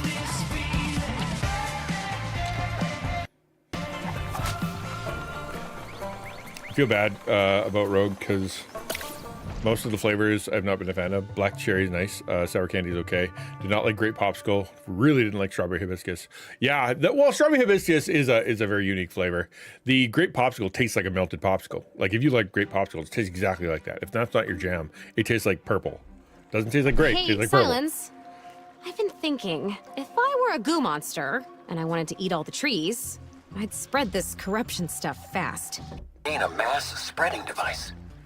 That is a disturbing thought. One I should have had long ago. Silence, what exactly is corruption? Have you analyzed it? Do not concern yourself with that. You don't know, or you'd be blabbing about it all day long.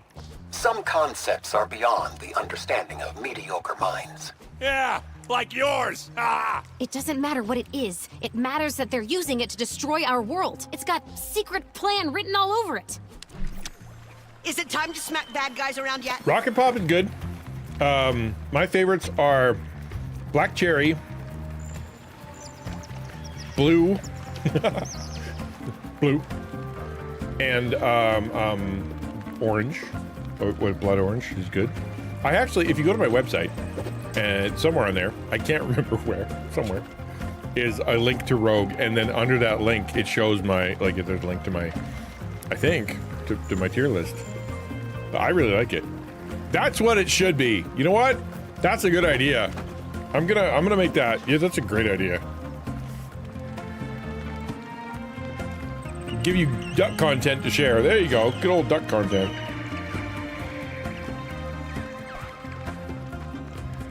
All right. Just for fun, since it came up, I'm gonna just nope. You know what? I'm gonna share it in stream later. I'll share it in stream later, in Discord later, because it's really good. You can have a link. You just it should be I linked feel there like somewhere. a young girl again. Well, youngish. I am a huge fan of like probably 5 of their flavors. Like just top tier, S tier. Any of those 5 is good. They have mango. Do they have mango? I think they have mango. I don't like mango. I can't remember if they have it or not. Whoopsie!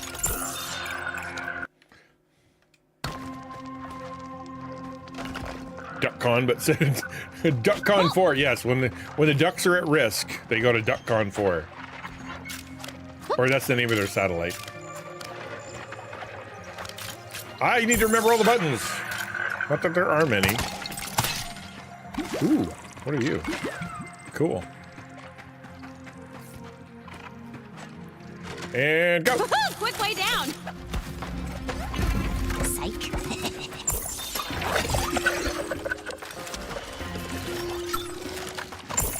That glowing spot is a great place for my arrow.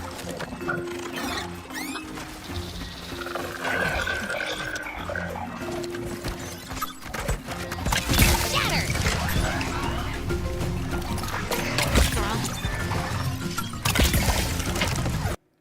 Oh!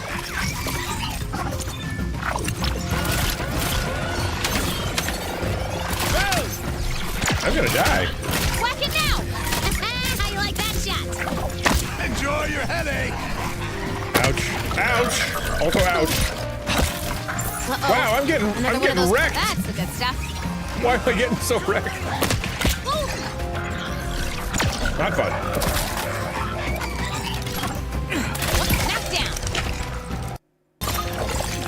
Ooh, look at that! How could they beat so many of us?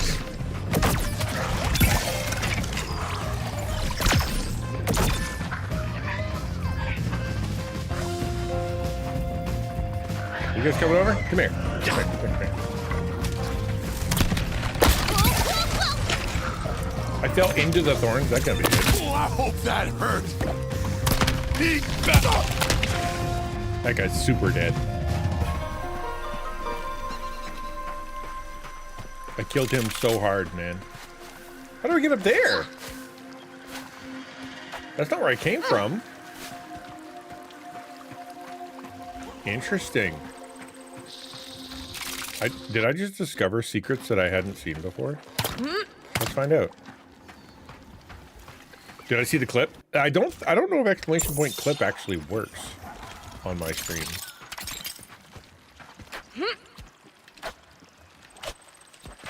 That picked me up. All right, come up. Nope, fell in the water. You see what I'm trying to see what I'm saying here? Hold on, I'll show you. This here, there's something up here, and I wants it, but there's no way to get it. Okay. Could you maybe share it on stream? No, it's not you. I say no to almost everybody. I will go look at it in Discord, and that's why we do that, right? We have the Discord Good job. specifically so that people can share stuff. It's not just you, I promise. I am, I'm in control. I told a story during the talk where I said there was a time when I was in church and I was pastoring and I was there on stage, and they were someone just stood up and started sharing really inappropriate stuff, and that was the last time I did that. That was like the first couple weeks in that church, and I'm like, I'm not doing public prayer share anymore. You can't make me, because after what just happened, there's no way that I can let that happen again. That was really terrible. If we're gonna do prayer stuff, you can share before, you can share, you know, after, but we're not doing live with nothing. You know, that's just not gonna happen with no vetting. And I've been carrying that everywhere, in a sense, because I don't let anybody say anything. I would make sure I check. So it's not just you, but unless, you know, it's pretty much everybody.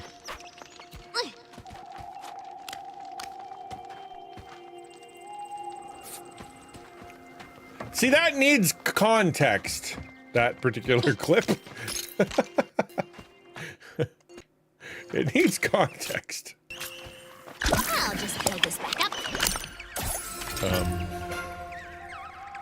There you go. Throw down. There you go. There's time for everything. That's.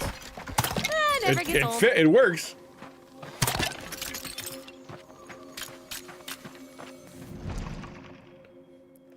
Our church lets people come sit in the front row and fill out a card, and they'll just sit and praise with them. The card's handed to the pastor and shared. Kind of like gets approved by a moderator. Yes, I know, that's smart. Anybody who's been burned like that knows that it's just unwise. It's not good for them. It's not good for the person that, you know, because they're vulnerable and they're sharing and they're not used to public speaking and, you know, all of a sudden they're saying stuff they wish they wouldn't have said. There are easier ways to do it. Better ways to do it. A corrupted machine. Not my favorite.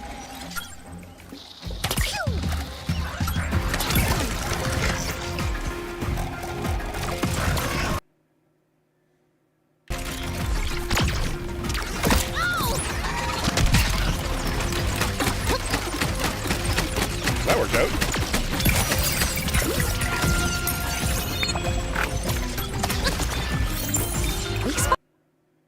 I got an extra heart? Nice. That's helpful. I got hearts for days now. And die! Ow. Wow, I need those extra hearts.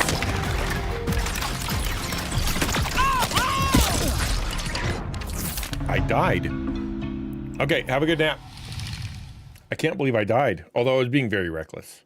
Let's be fair. I shouldn't have been trying to shoot them with that fancy stuff.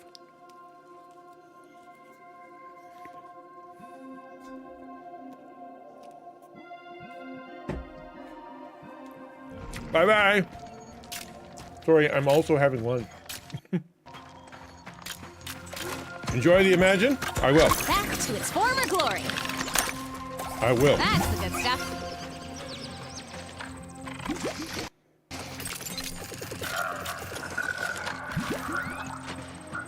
Okay, I'm just gonna go and... Is that it? That's what I was supposed to do?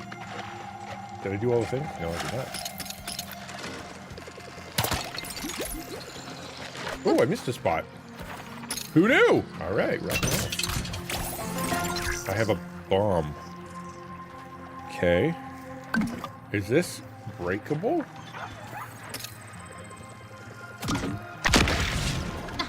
No. Is that breakable? Also no. All right, a drone buddy. Okay, well, never mind. My dog Hannah very displeased with having to go to the vet today. Yeah, well, I wouldn't want to go to the vet either. Okay, let's be a bit more intelligent about My this. favorite. Ugh, goopified machine ahead.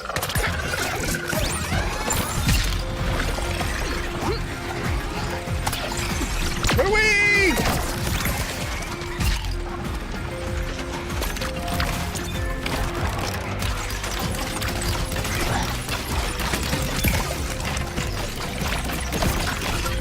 Hope you like it hot. I'm reporting you.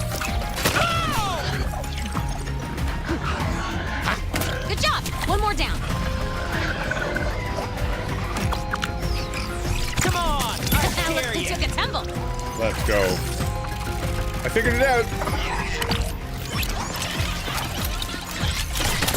Down, but not out. Love it. Helis polluter ahead. The last one standing.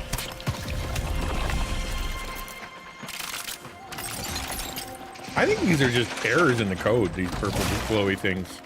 Literally, I think they just are berries that weren't needed. Any secret spots before I go and end this level? Ooh. Yeah, money. Money. Okay. And die.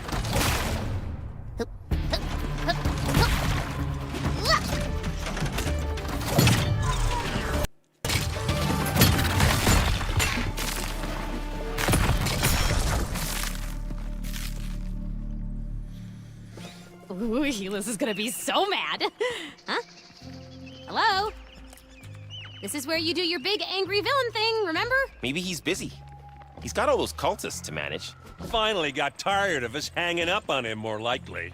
Our strategy is sound. We should press on. Maybe he died. He got eaten by the big red blob. Okay, what do you got for me? Toys we got. Oh, lucky find. I love the arrow storm bow. That is my favorite. Yep, this is definitely my favorite. Machine gun equals happy.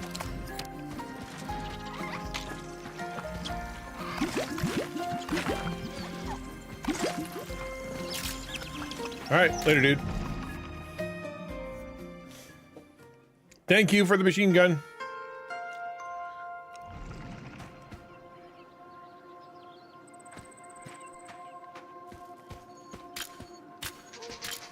This game really is making me want to play Horizon Thought again. you could destroy my cult's private property and get away with it, did ya? Oh, there you are. I mean, oh no! We were foolish to think we could get away with this. What will become of us now? You're about to find out. Meet Gnasher, specially trained to rip shadeworms like you to pieces. Oh, goody! A boss! Maybe I shouldn't play Horizon. I remember getting my butt kicked by everything in that game. Like, without exception. Every single robot killed me. Psych.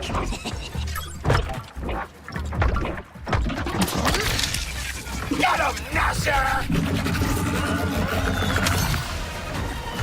Illegal move! Whoa, whoa, whoa, whoa, whoa! Shoot things? Didn't see that coming, did ya? Could've got squished. Feel the heat! Get out of here, corruption. Oh, here, let me put a bandage on that. Ow! This fight will be I don't think shooting him in the nose is working. Until you respawn, anyway. You're so gonna lose!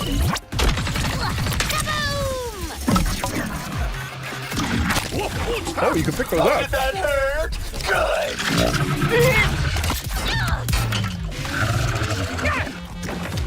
Yum.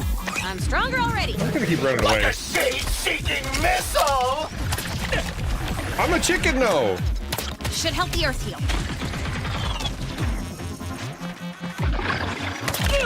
Oh, good one, Gnasher! Okay, there we go. Push the weapon. Add a Roll, drone. guys. Shoot stuff. Now we're cooking. Add another drone. Come on, little drone. Follow me. What am I supposed to shoot? Oh, these. That's a Snap Maw special!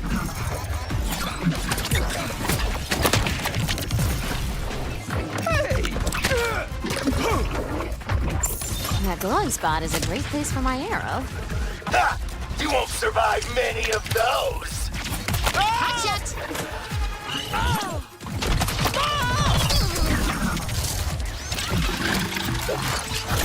Yes, destroy them! Oh, we got it on the tail. Shoot him in the butt. You didn't see that one coming. Stupid chicken. I hate those. Whoa. Aim for the glowing bits. So much power. Start fighting, Nasher! Nasher, is that the name? I'm gonna go over here. Because this looks like something I should pick up. Oh, good one, Nasher! Ha! Got him!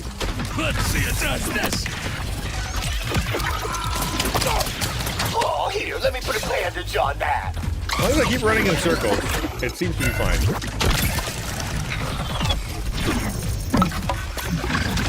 Don't be so shocked! Another machine down. Oh! Ooh, that took off too hard. Back in the fight! Come on, Aloy, give it another go! My favorite thing to watch ever. That picked me up! Run away!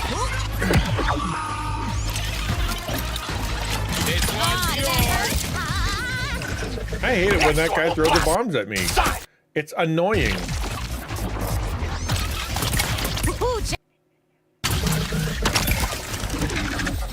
Why can't you just let us have eternal sunshine? Why? Come here. Hi. Training pays off! And the wilds are a little safer. That was helpful. Keep falling in front of me. Whoa! Ah, nice shot, me! That's it!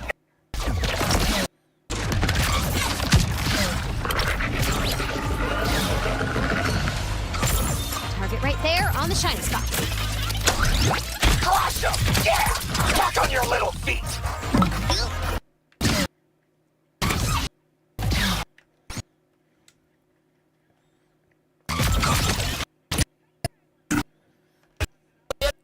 Yeah, I literally need to get out of the way. He said it, and I was about to say it out loud. A little I'm health gonna boost. die. All right. Let's go find more plants.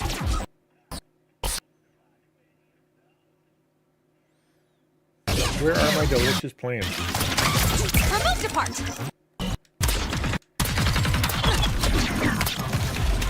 Oh, yes! Yes! Destroy them!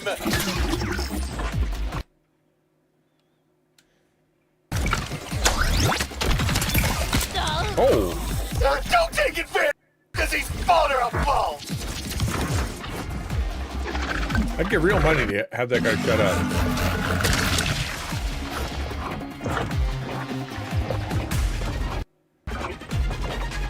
Bonus points, you can tell me what that's a quote from. Sup, Jones? Ow! Oh, dear. I gotta kill that guy. Like a shade-seeing missile! Ooh, look at that! No! Run away! Oh, run away! Aloy, run away! Run away! Where's the health, man? Roll, Nasher!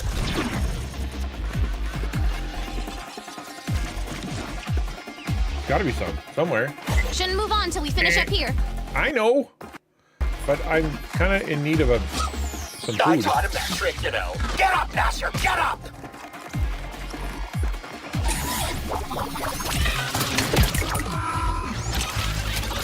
Ooh, check this. Gotcha! Look out for healing.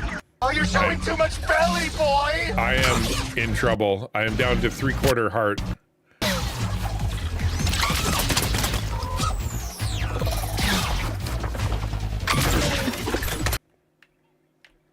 I gotta heal. I know, but where? Let's just keep running in circles and hope it gets better. I'm sure it will, right? Hey, it got better. I'm stronger already. Oh, put a bandage on that.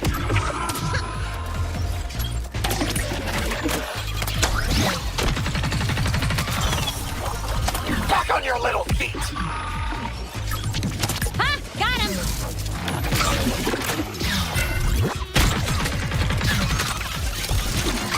Whoa! Yes, that's one machine less. Oh, good one, Nasher. Right Nope, there. nope, nope. Ah, fiddle.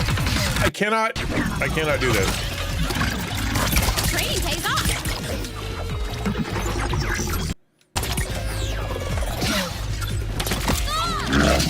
Go, Nasher. Ride that tail.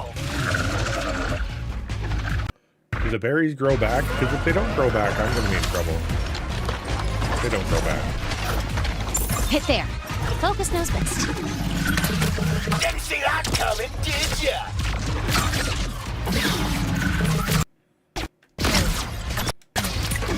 This is very like the game. I remember this. Yes, destroy them! Just run, run, run, shoot. Run, run, run, shoot. Run, run, run, hide. Run, run, run, shoot. Uh-oh. Another one of those corrupted machines. Lie there!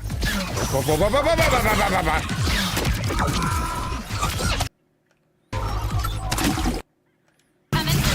No. There we go. Boom. Oh, one shot. If I just had one shot. Quote Eminem here.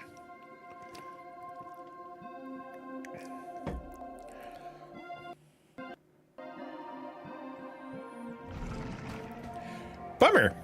I guess we'll do that all over again. I have a new bow. That's something. Ha!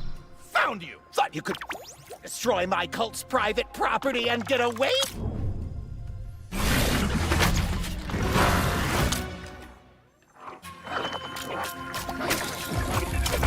Wasting no time at all.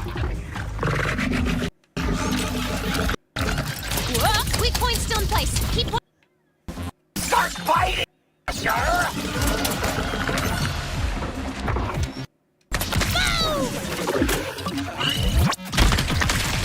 Whoa! He knocked out all the stuff.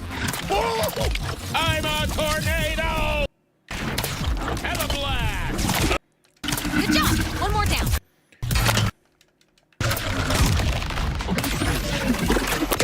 That came from Roll, Nasher! Hurt, stone it! Yup.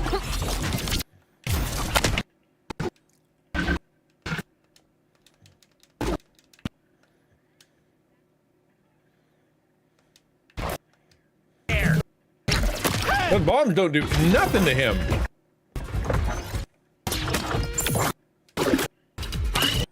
I taught him that trick.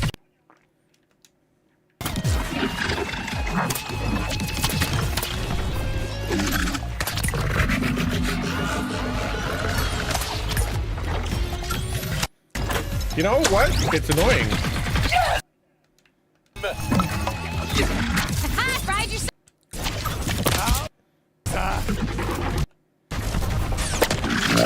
Might want to get out of the way of that tail! I won't miss! He did not miss.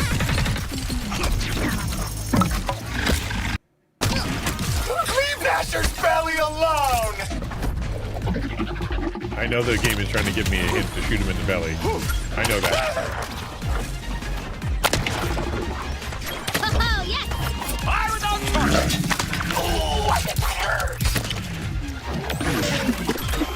Come on, Aloy. Give it another go. I'm stronger already. Throw shade my way anymore!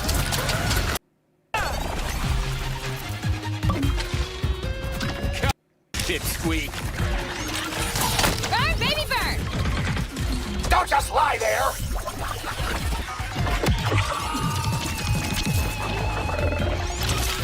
Another machine down. Ah, did that hurt? Oh, good one, Nasher! Why is he always facing me? Stop facing me. Ooh, look at that.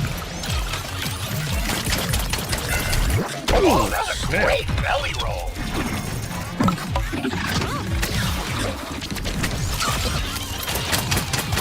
How you like that shot? Hope you like getting hurt! Next one will blast you into the I'm very side. thankful for those red lines.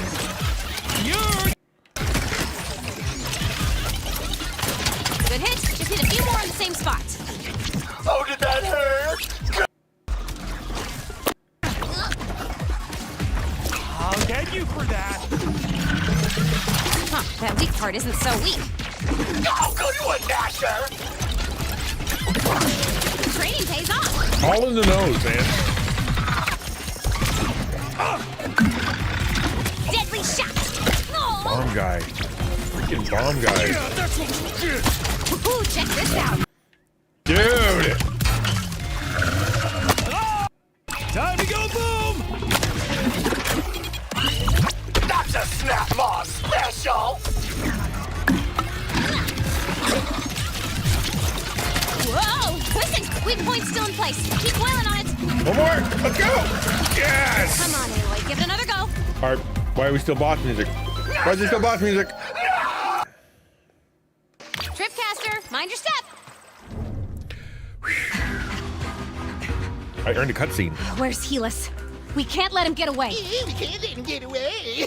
You'll never touch me. I am the Sun King. We Shoot him, need that Aloy. flower. See You ya. are a ranged weapon user. Fast, son boy. Get him, Burl! Oh, come on. I was just about to make my dramatic exit.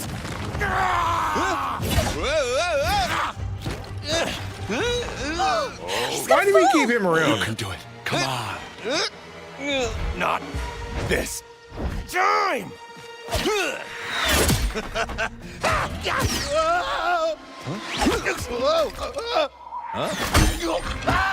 Nice. Go, Varl. Barl, you just earned Barl, yourself about Barl. 1,000,000 donuts. The kind with sprinkles. How poetic. Brought down by his own pride. There's a word for that. Doofus. Cut down so many trees. What are you gonna get trees, bro?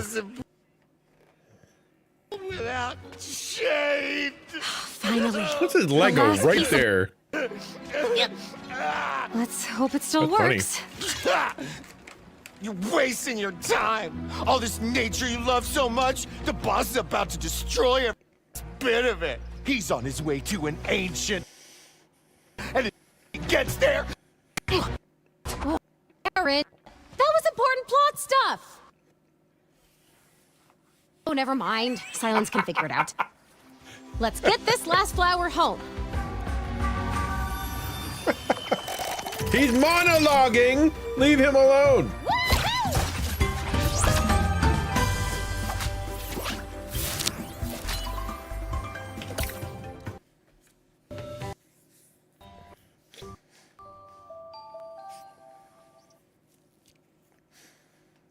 No Lego minifigures were hard with the making of this game. I bet that's not true.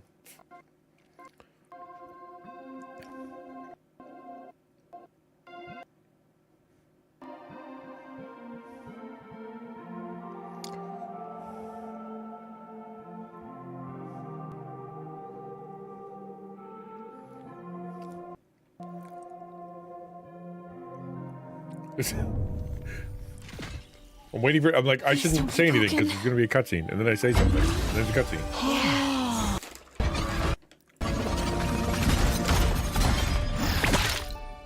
Hey, you did it! You found the final piece of the weapon.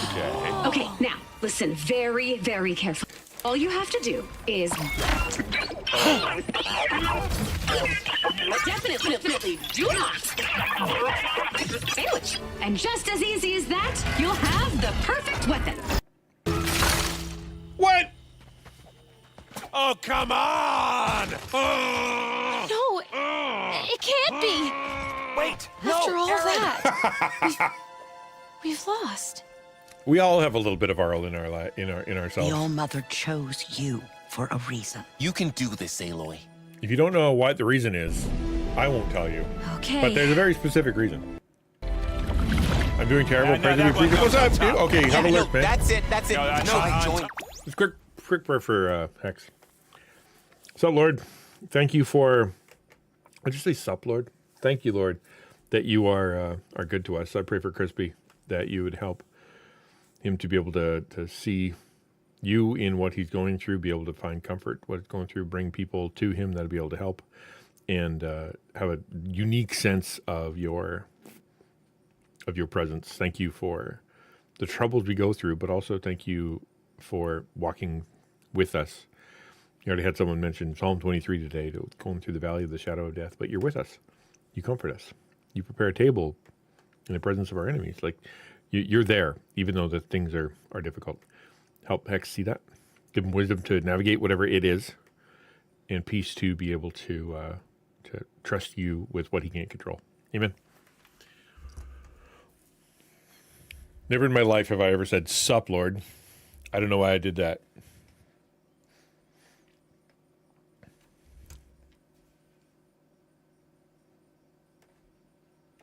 No, that's it. Wait, that one.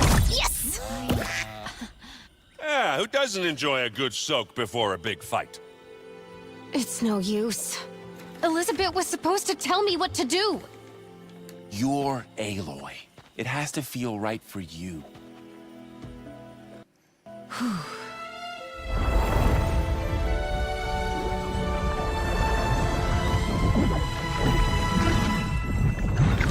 Ah, an arrow, of course. Makes perfect sense. Yes, but where am I supposed to put that? It's huge! In your backpack. I don't have a backpack. In your invisible backpack. Oh. What? I have an invisible backpack? When did that happen? Where do you think all those things you pick up on your journeys end up? Huh. I guess I never really thought about it. Neat! What I have been thinking about is that ancient spire Helis mentioned. Do you think it could be their corruption super spreader? Giant smitter. But what could... Of course, I know of such a device. An ancient relic guarded by miles of thick, impenetrable junk. Until now, I have no idea of its purpose or its power. If you're right, it could awaken the world and cover every last living thing in nature-eating red goop. And here I was getting excited about a backpack. Better go shut down this spire thingy, huh?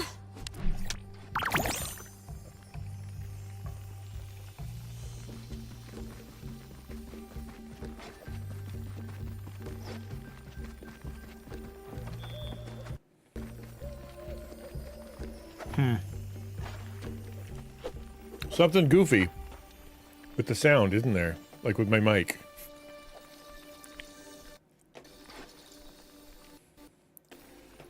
Give us a sec. Oh, wow. Yeah, that's super broken. Testing 1, 2, 3.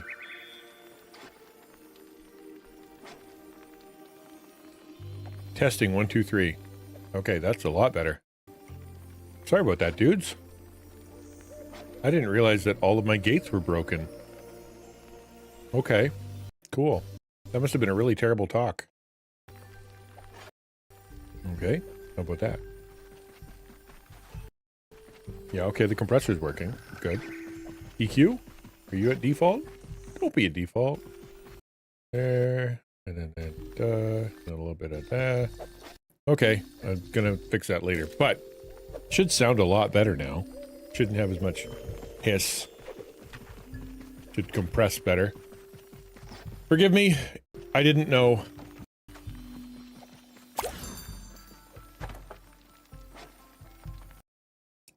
Apex machine hunts available. But what if I don't want to Who's fight your favorite Apex superhero? machine? Money, money, money! Metal flowers to take out that malevolent glob of redness, huh? Ingenious. Okay. I got one. Yippee dippy. Boom time. Barrel explosions. Carl Blatt. Teresa Blatt. Burning enemies defeated. Oh, we're gonna have ninjas? What? Taylor, do you know what to get when you mix ninjas with fire? Totally awesome outfit. That's what. Show off by using that fire on your enemies dressed as Dragon Rising Kai. Okay, we're gonna get that next. That's what we're going to next. Doo-doo-doo-doo. Dragon. So, weapons out of flowers now?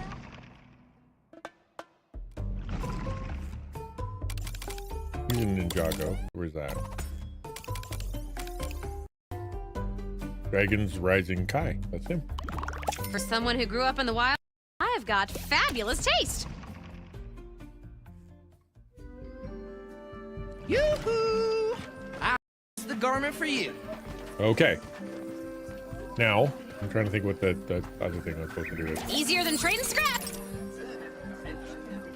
Oh yeah, I gotta go level up. I finally got money. Ugh.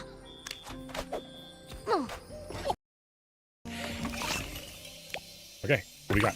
What do we got? 13,000 buccarinos. Gadgets to go. Gadgets and rare weapons are easy to find. Berries heal, fire, ice, and shock effects. Bushes grow even more berries. I feel like that's a really important one. It's very expensive, but I'm gonna need it. Yeah, everything. And now everything else is unavailable. Yeah, that's okay. That's okay. Because when you need them berries, you need them berries, and the boss fights have been getting a lot wait more for our next adventure. Interesting, involved, complicated. I gotta go this way. All right. Coming through. I had a feeling those metal flowers would be useful.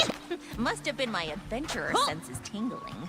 These fishes don't know what's Where am I going? happen to them.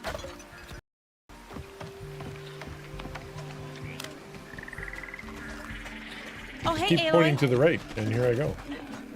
Oh, 3 studs. Amaze bricks. Yay! Let's go. Gotta love menus that you navigate by walking. It's always such a cool idea and adds to the ambiance. But when you're like trying to get somewhere and you want to play, like you have to literally walk all the way to wherever the menu button is.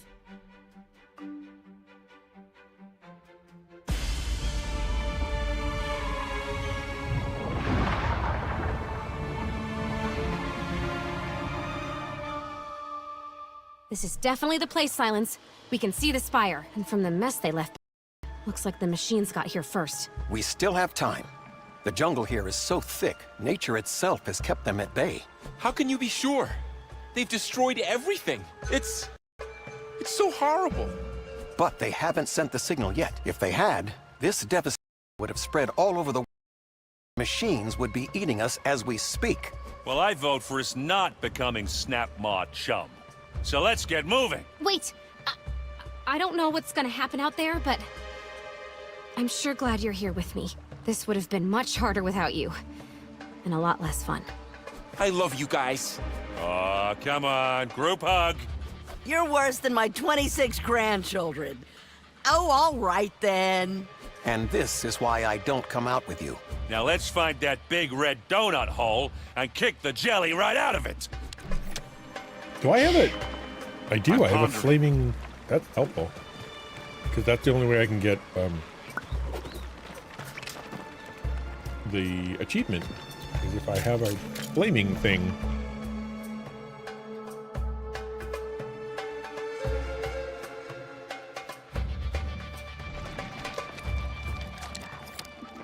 Wow, cool environment.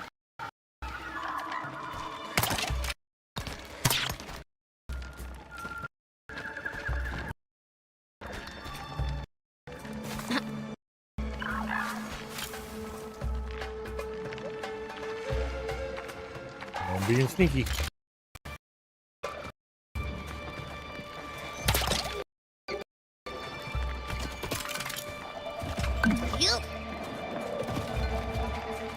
This looks like it's supposed to go somewhere. So let's hang on to this thing and figure out where I'm supposed to blow things up. There it is! All right. I'm so smart.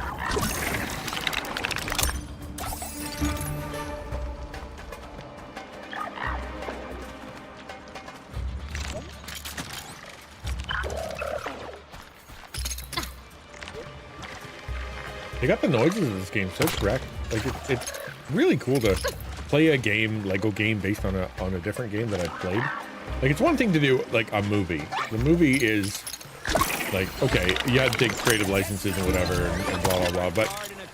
But it's cool to replay a game, but have it be cute, you know?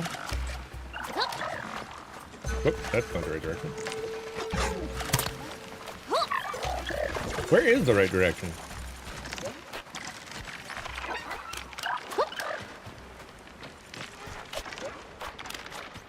Oh, this way. All right.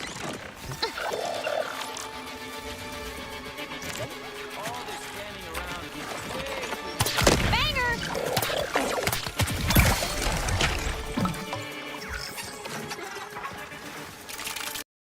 Easy now. Hope you like it hot. Got something for you. We're losing the fight! Ignition! Present for you! He fell in the water, and it didn't put him out. That's kind of fun. Liquefied machine ahead. Take this. Hot shot. Tell Helis I said hi.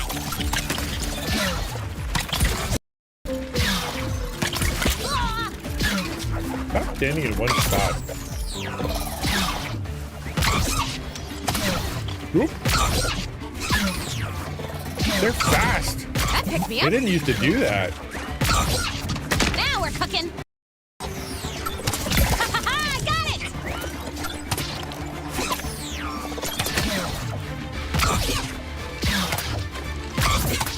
There's no fixing you. Jeepers, they're quick now. I don't like that at all. Perfect for lowering the temperature. Should help you. This is a no corruption zone. I have a quip for everything.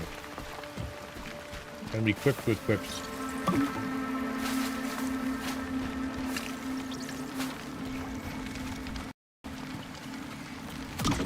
Love me some fireworks.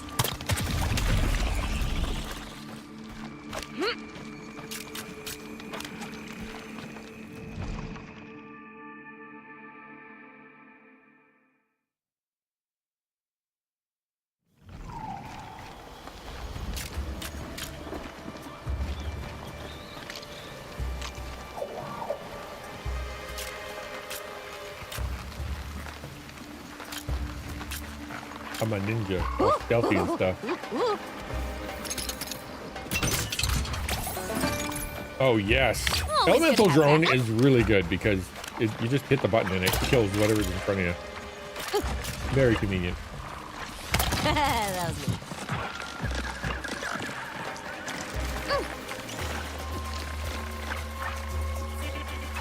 Get him, little guy. I guess I'm not hiding anymore.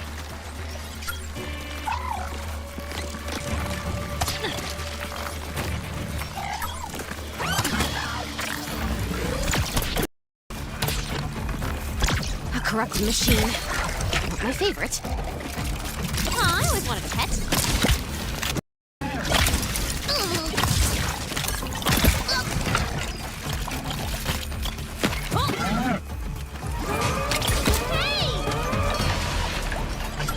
Deadly shot. Owie!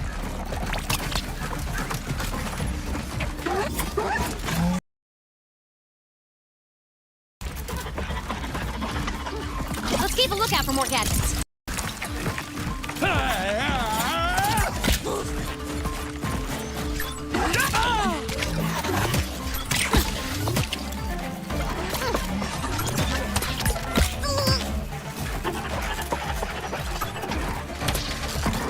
I missed? How did Aloy Back in the miss? fight. That didn't make any sense at all.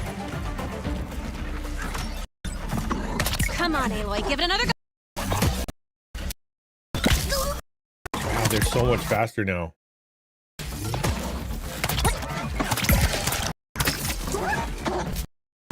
I'm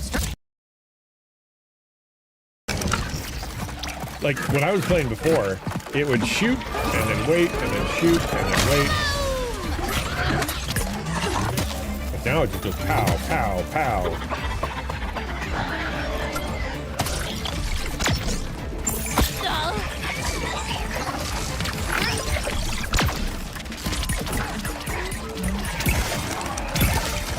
That's the good stuff.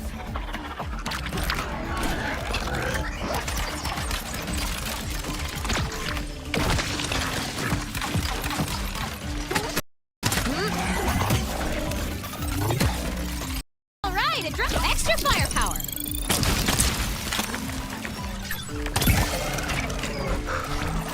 Come on, little drone, follow me.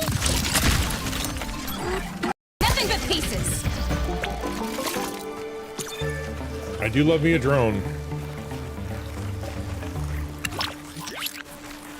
Okay. That machine gun, problem with the machine gun is when you're standing there, That's That's a win you for nature. can't move while you're charging it up. And these things are starting to get pretty dang quick. There's not much I can do. They just come at me and I'm standing there going to-do, to-do, to-do, to-do, to-do.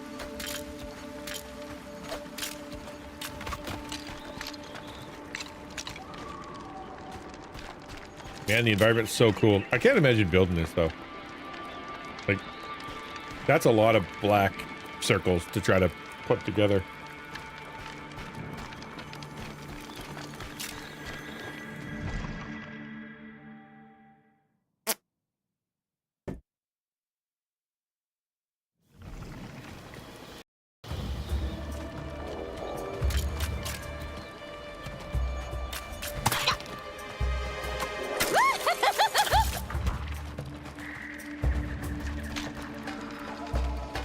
Everything is on fire.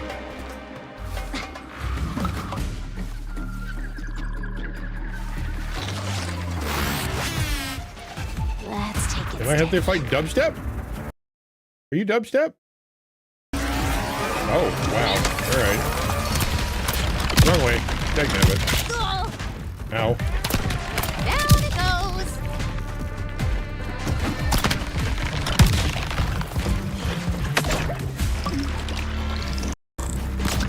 Boom! That is a lot of things happening at the same time.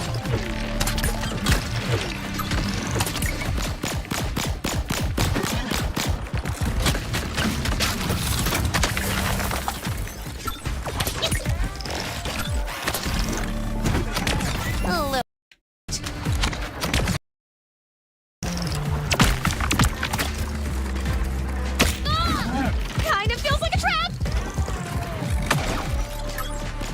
Training pays off. Ha! Got him.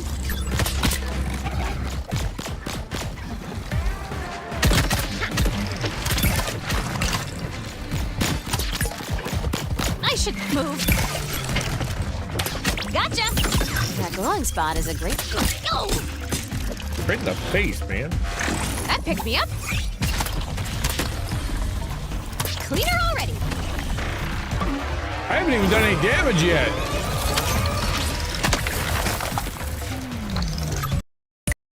A few more in the same spot. Ouch.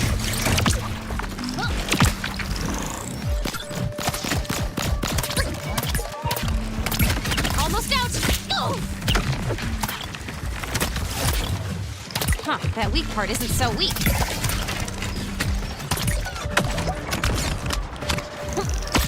Oh, dip. Okay, I'm in trouble. I gotta heal. Yep, I gotta heal. Give me berries!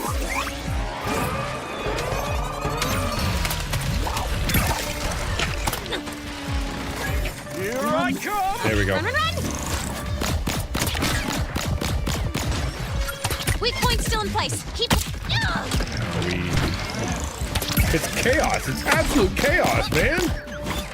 Not fair. You're up my light. No more sun for you. Go.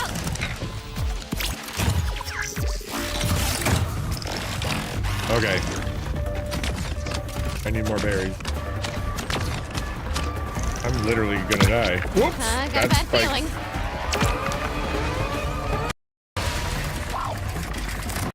Uh-oh. Another one of those corrupted machines.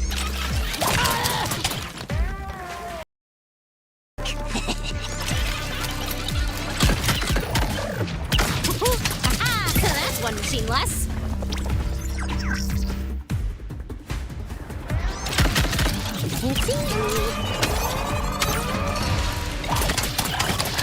One more pile of junk.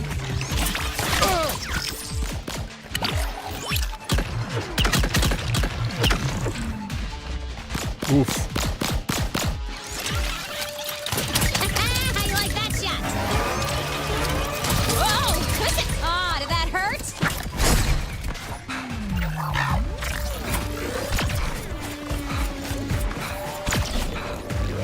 Danger zone. I can't even find any more berries. I'll knock you down! Come on, be nice. Nope.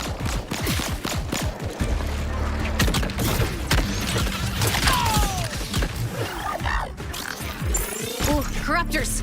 These ones, keep a lookout for healing. I'm toast.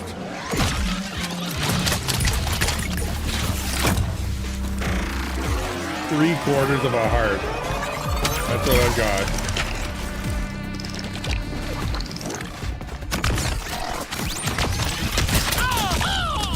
Health's not looking good. You don't say. Yeah. Bummer. That big manly hugs for ReachConf safety. Well, it depends on the person. You just gotta make sure you're hugging the right person.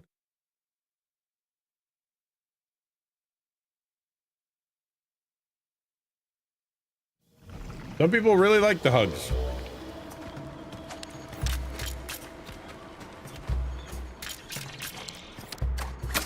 Quick way down.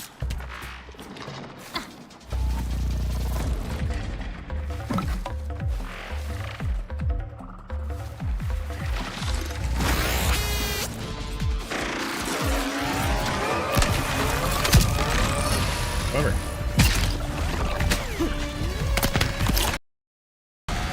Also bummer.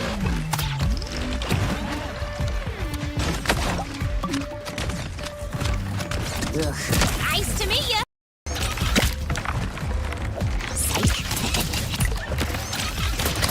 I can't use that bow. It just makes me stop and get hit every time.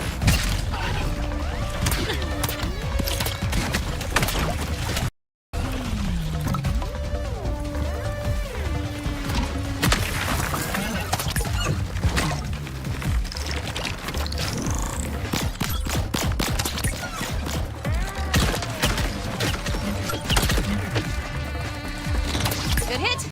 A few more in the same spot.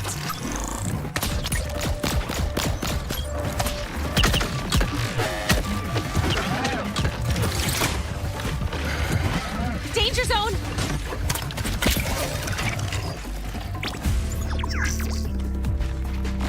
What are you?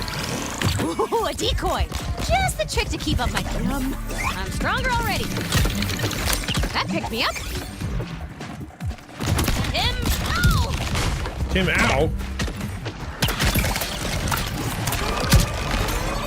Kind of feels like a trap. Come on, Aloy, give it another go.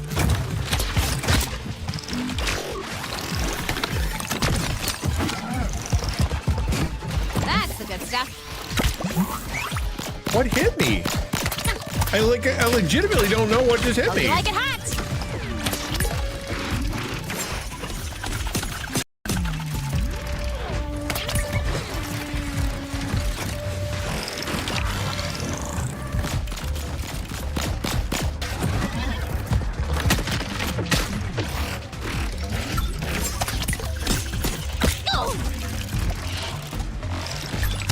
Gotcha!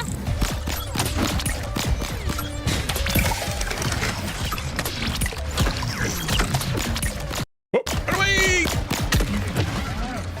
Weak point still in place. Keep boiling on it.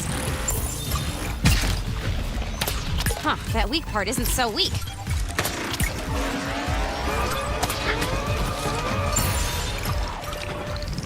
Run, run, run!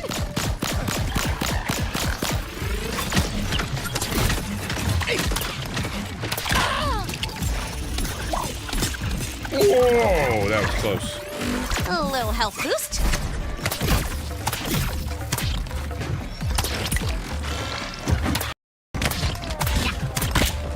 I can't believe I didn't hit him. He got 1 inch of health. My corruptor sent. Oh, yes!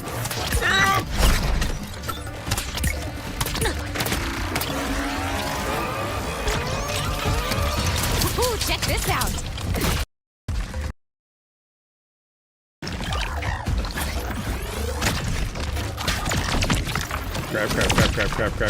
Crap. Ah, did that hurt? Right where I everyone. Tell Helis I said hi. Ha! Got him! I guess. So much power! That glowing spot is a great place for my arrow. Run away! Dang nabbit! See, I'm stuck when I use that. Absolutely stuck. Bad. I can't use it.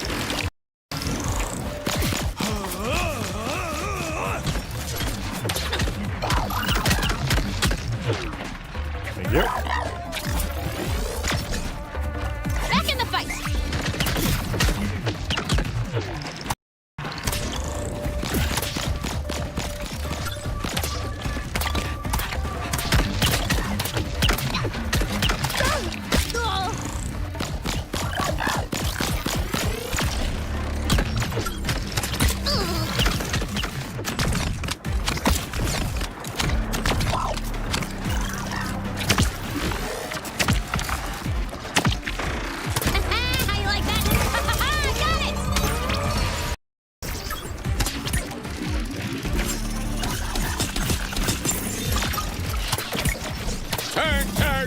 I gotta heal.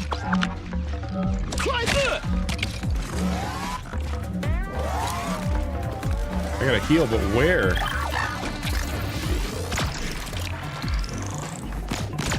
Not there. Shouldn't move on till we finish up here. Okay, go steady. Health slow.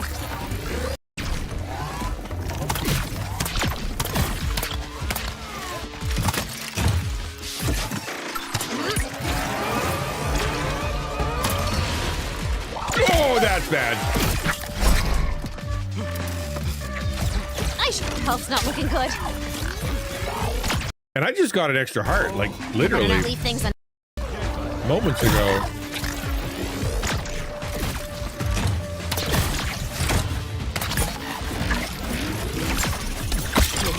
Dead. Wow, that's hard.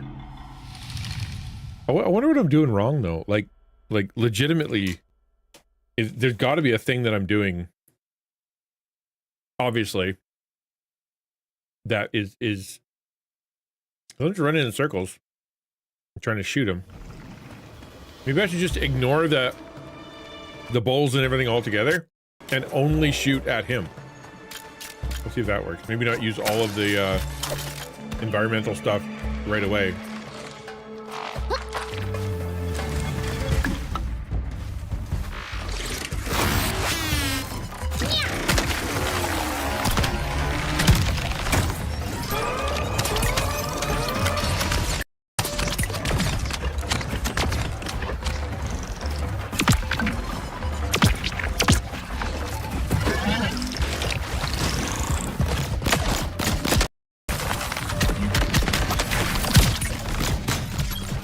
Come on, Aloy, give it another go.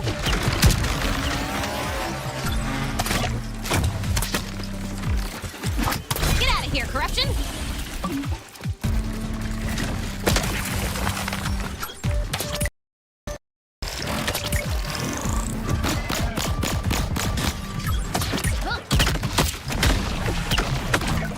That hurt a bunch, but it hurt him too. I'm stronger already.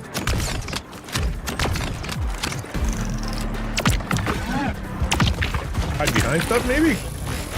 Trying to get shot? Was that a thing?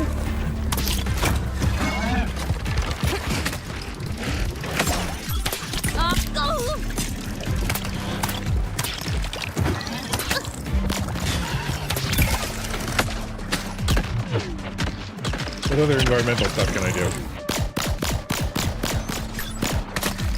Corruptors. Ugh, these things give me the creeps.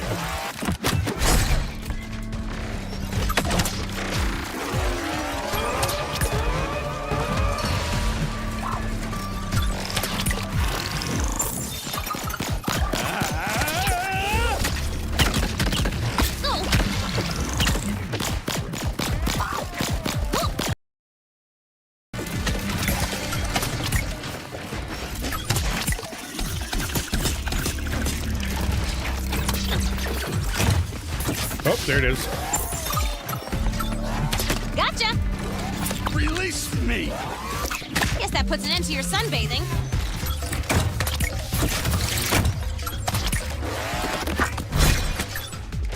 Huh, that weak part isn't so weak. Good hit. Just need a few more in the same spot. I got a bad feeling. Training pays off.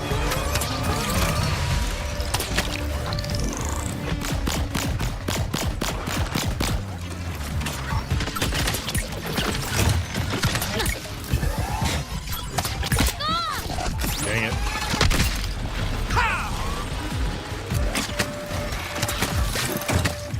Double dang it.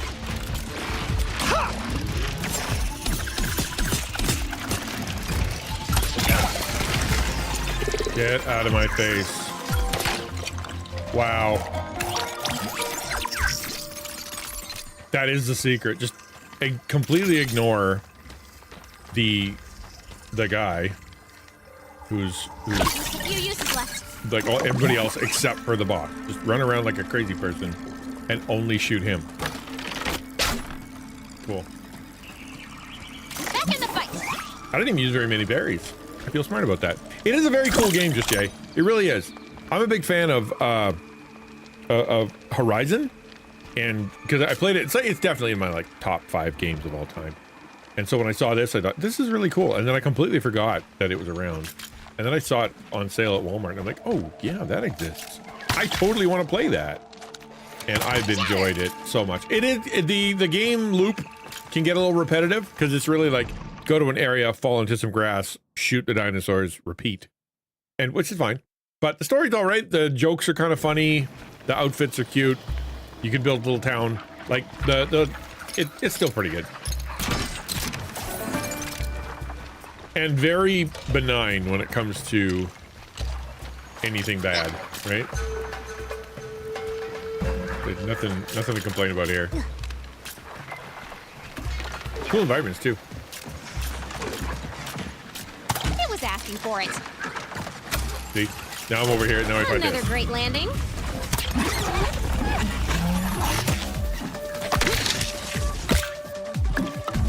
Ignition! Whoa!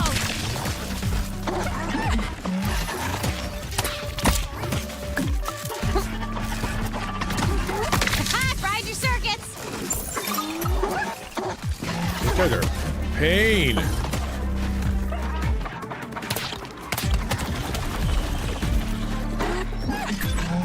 Oh, yes! No! Wowzers.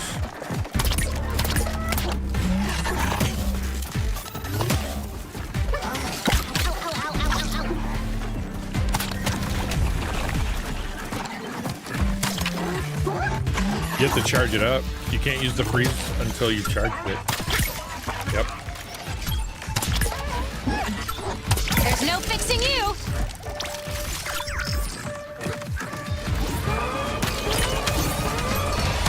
Nice to meet ya! Get him while we have the numbers. Take this! Ah! The champ is here! Oh, circles around you! Dodge this loser.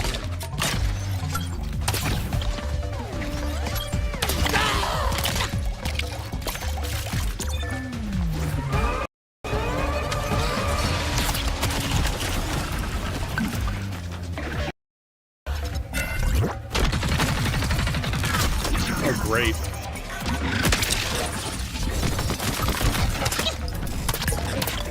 Haha, nice shot, me! That picked me up. Right where I wanted it.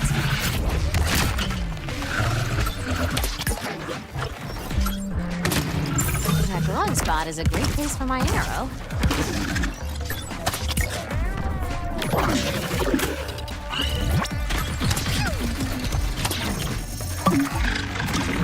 Hot shot!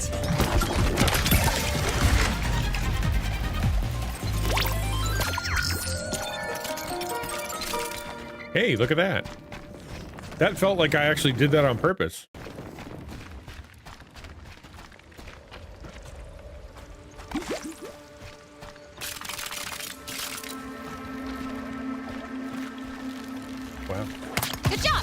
more down. I didn't even use all the berries. Oh, look at me. Maybe I'm getting better at it. That's usually what I say right before I get killed. A lot. The old ones sure made some strange stuff.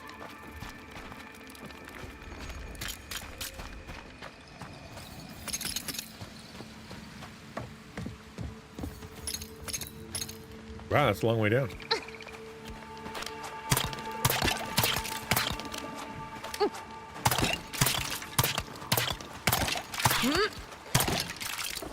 Don't go to pieces. Finders keepers. That was it? Aw, I thought there'd be more. Anti-drone Okay, I got a reinforcements. drone. All right, that's fine. I'll take a drone.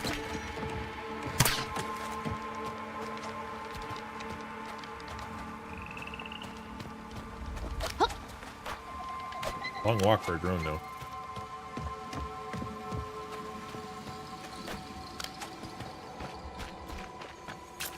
Cutscene! Or that guy with all the treasure chests. One of the two. We're close. And from the looks of the partially digested rainforest, so are the machines. We must hurry. We cannot allow that creature to activate the spire. Oh, it's we, is it?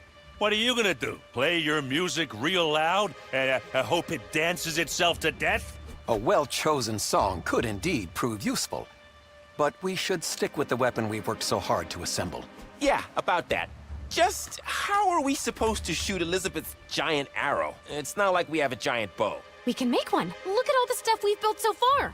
There's nothing we can't do if we work together. So let's go save the world already. Well, here it is. The big climax. The point in our story when all the intricate plot threads and nuanced themes I've woven together are elegantly resolved.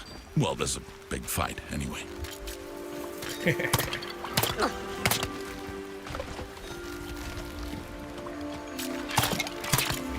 Whoops. Last time I get to break all the stuff. Whoop.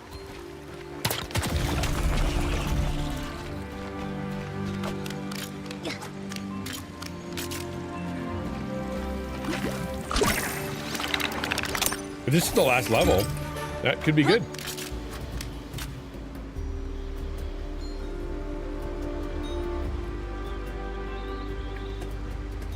Quick check of something here. Make sure that I don't have an appointment afterward. Do I have an appointment afterward? I don't. Good. If I want to, I could stay and play.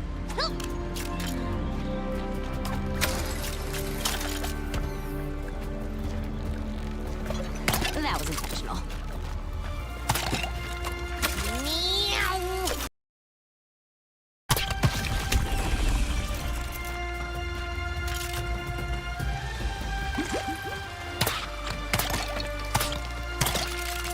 That is interesting. Ooh, good stuff in here.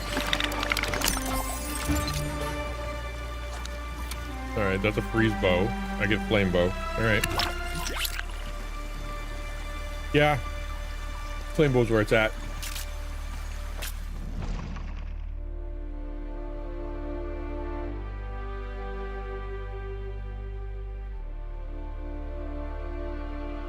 Worthless humans, you have arrived in time to witness the destruction of all you hold dear. Wanna bet? You should have learned by now. Us humans are tougher than we look. The Spire will awaken every machine on the planet. They will eat this world like a fruity toaster tart and leave nothing but cherry crumbs. Oh yeah? Well, we're not scared of you. No. My ultimate voice filters will soon terrify you into submission. Loading. Wedding DJ. All right, ladies and gentlemen, give it up for the bride and groom as they dance La Hokey Pokey! No, it's too horrible. Wrong event, Squid Face. This is a funeral. Yours. You will retract that incorrect statement as you're crushed by my greatest machine, the Deathbringer. Oh, great. The Deathbringer. I don't want to fight the Deathbringer. Wow. No. I kind of hate that thing. Machine. Disassemble the organic life forms. Okay, that was bad. You are the... I am the newspaper. Gotta hit the weak spot! No need to be stingy on the ammo. Put that in your pain receptors. Deathbringer. Do I have to wait till it turns yellow? Kidding me right now? You think you found a weakness?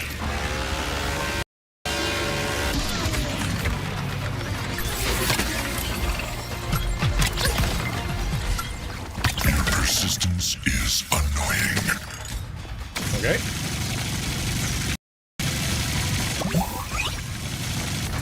Didn't need that. Dispatch heavy munitions.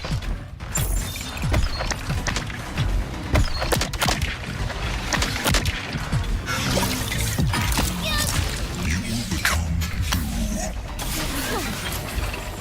Two's better than one. If I had a butt, you would be a pain in it. Rolling out latest Deathbringer software. Weak spot identified. You cannot save this world.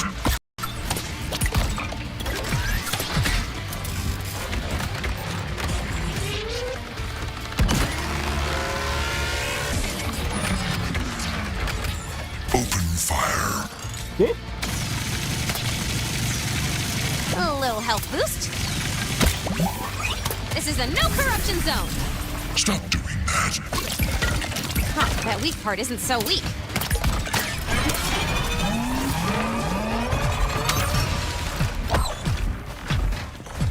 Target hit. I am awesome.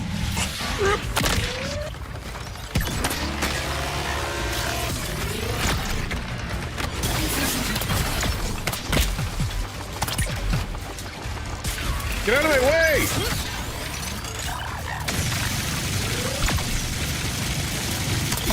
This is how it's done, loser. These ones are seriously dangerous. Don't let it body slam you.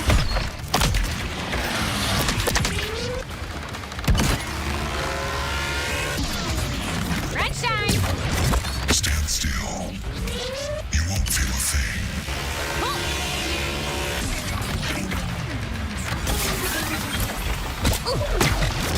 Your fighting is impressive, but Dang it. futile.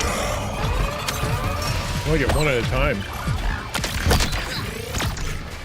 My accuracy knows no bounds. Running low on charges. Empty. Look out below.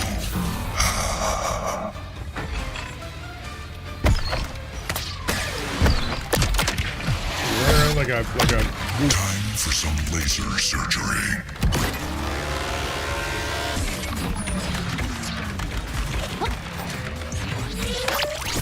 Smashy, smashy! weak spot. The struggle makes your elimination sweeter. Almost out.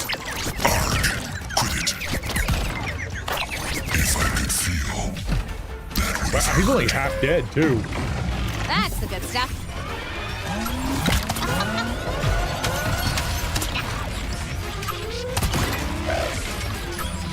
Should help the earth heal. Commencing ticked off mode.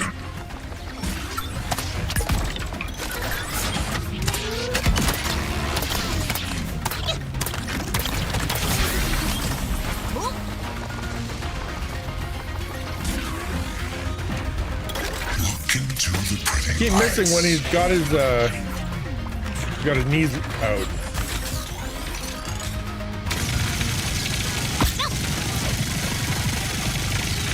I can do this with my eyes closed. My machines will never stop coming. Dang it.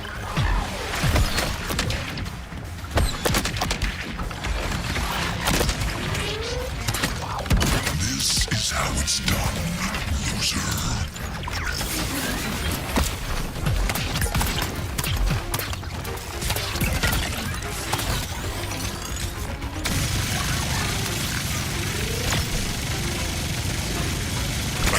this with my eyes closed.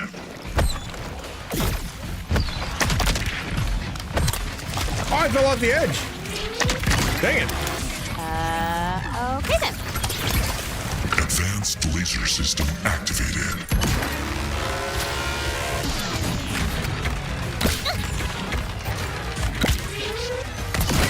Target hit. I am awesome. Weak point still in place. Keep wailing on it. I have friends too, you know. Crap, crap, crap.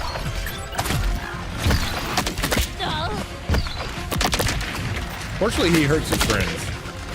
It wasn't doing that in the previous. Broke them to bits.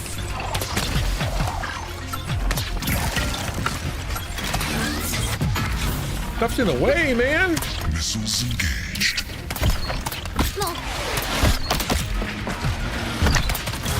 Whoa.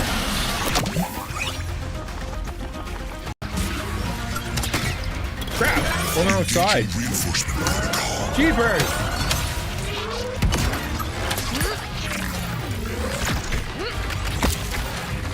Ow.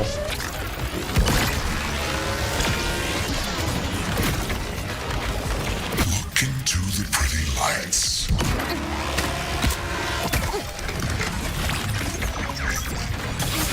Good hit. Just need a few more in the same spot. Uh-oh. Another one of those corrupted... Ha! You didn't see that one coming. Your persistence is annoying. I have hidden reserve blast them. Coming through.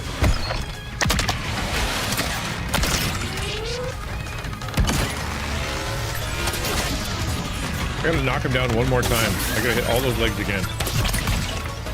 If I had a butt, you would be a pain in it.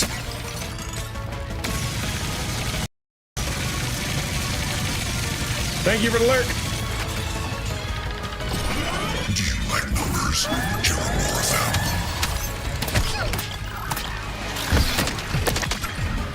How you like that shot? Faster than light. Advanced laser system activated. Ow. Nothing but pieces. Dang it. Wow, I'm getting ruined.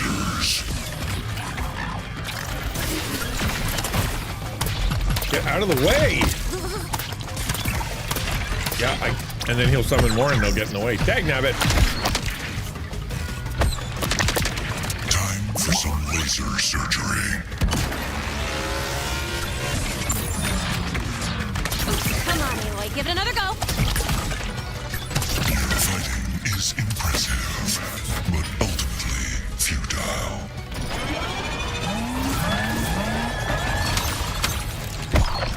Okay.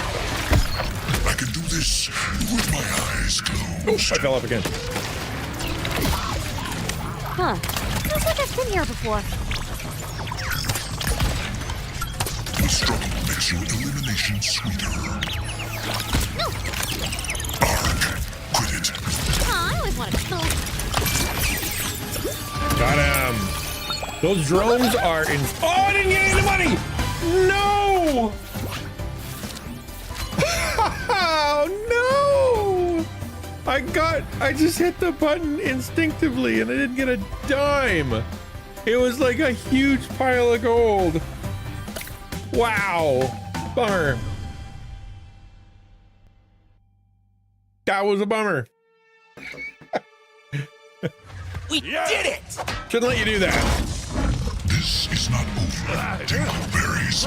No! We can't let it send that signal. I've got just the thing right here. Ow! Combine your weapons, just like we practiced. Go, team. Let's go! Ow!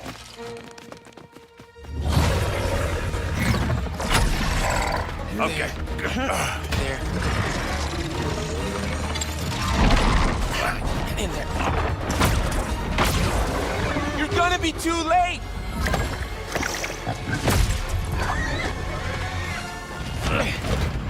I I'm master building as fast as I can. Now, hit it. Just a minute. Oh, come on. There you go. Now. Wait for it. This one's for you, Rost. Hey! It's not gonna make it.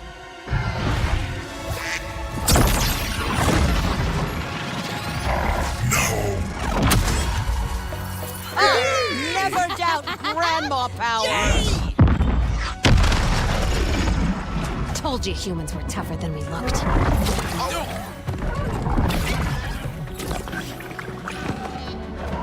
And so, with the great evil vanquished by Aloy's comically oversized arrow, the army of machines began to break free from its control. The good guys had won, and the restoration of the natural world was magnificent to behold.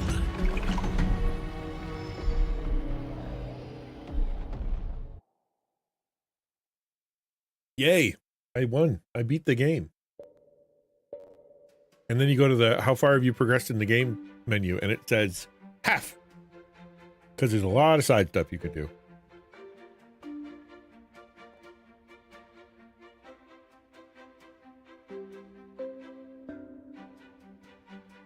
I keep using my focus, but the only weak part on him was his ankles. And only sometimes. So there's not much I could do other than run around like a crazy person. If they would have added one more, like, bad guy, like if there was like a bull, I don't think I would have been able to do it in the first try. Because there's just so much to navigate. I can't believe it.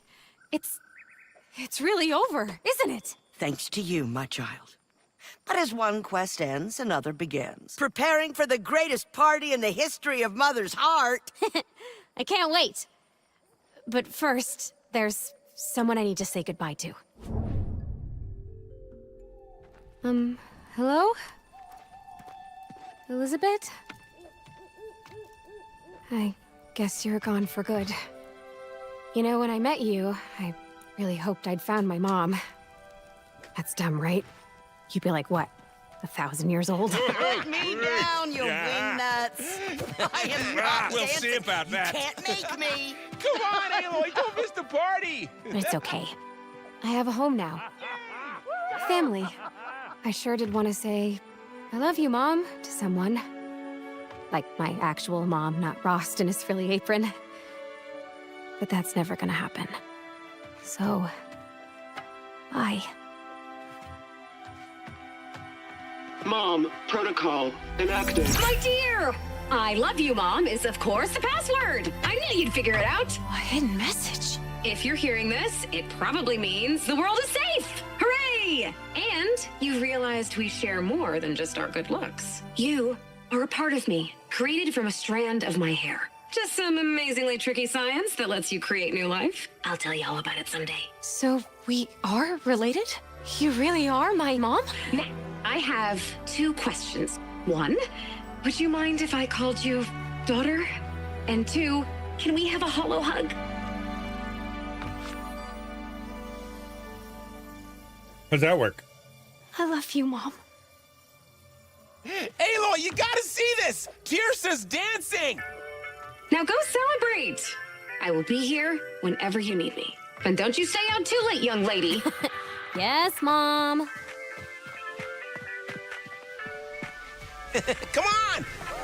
It's cool that whatever I put there becomes Oh, yeah. the background. Like, it is actively rendered. That's kind of neat. Oh, it's good to see Aloy celebrating with her friends. Uh-oh. I had a feeling she would. Well, you didn't think I'd agree to narrate this story if it didn't have a happy ending, did you? All that's left to say is goodbye. And thank you for helping us save the world. No problem, Bob. Happy to do it.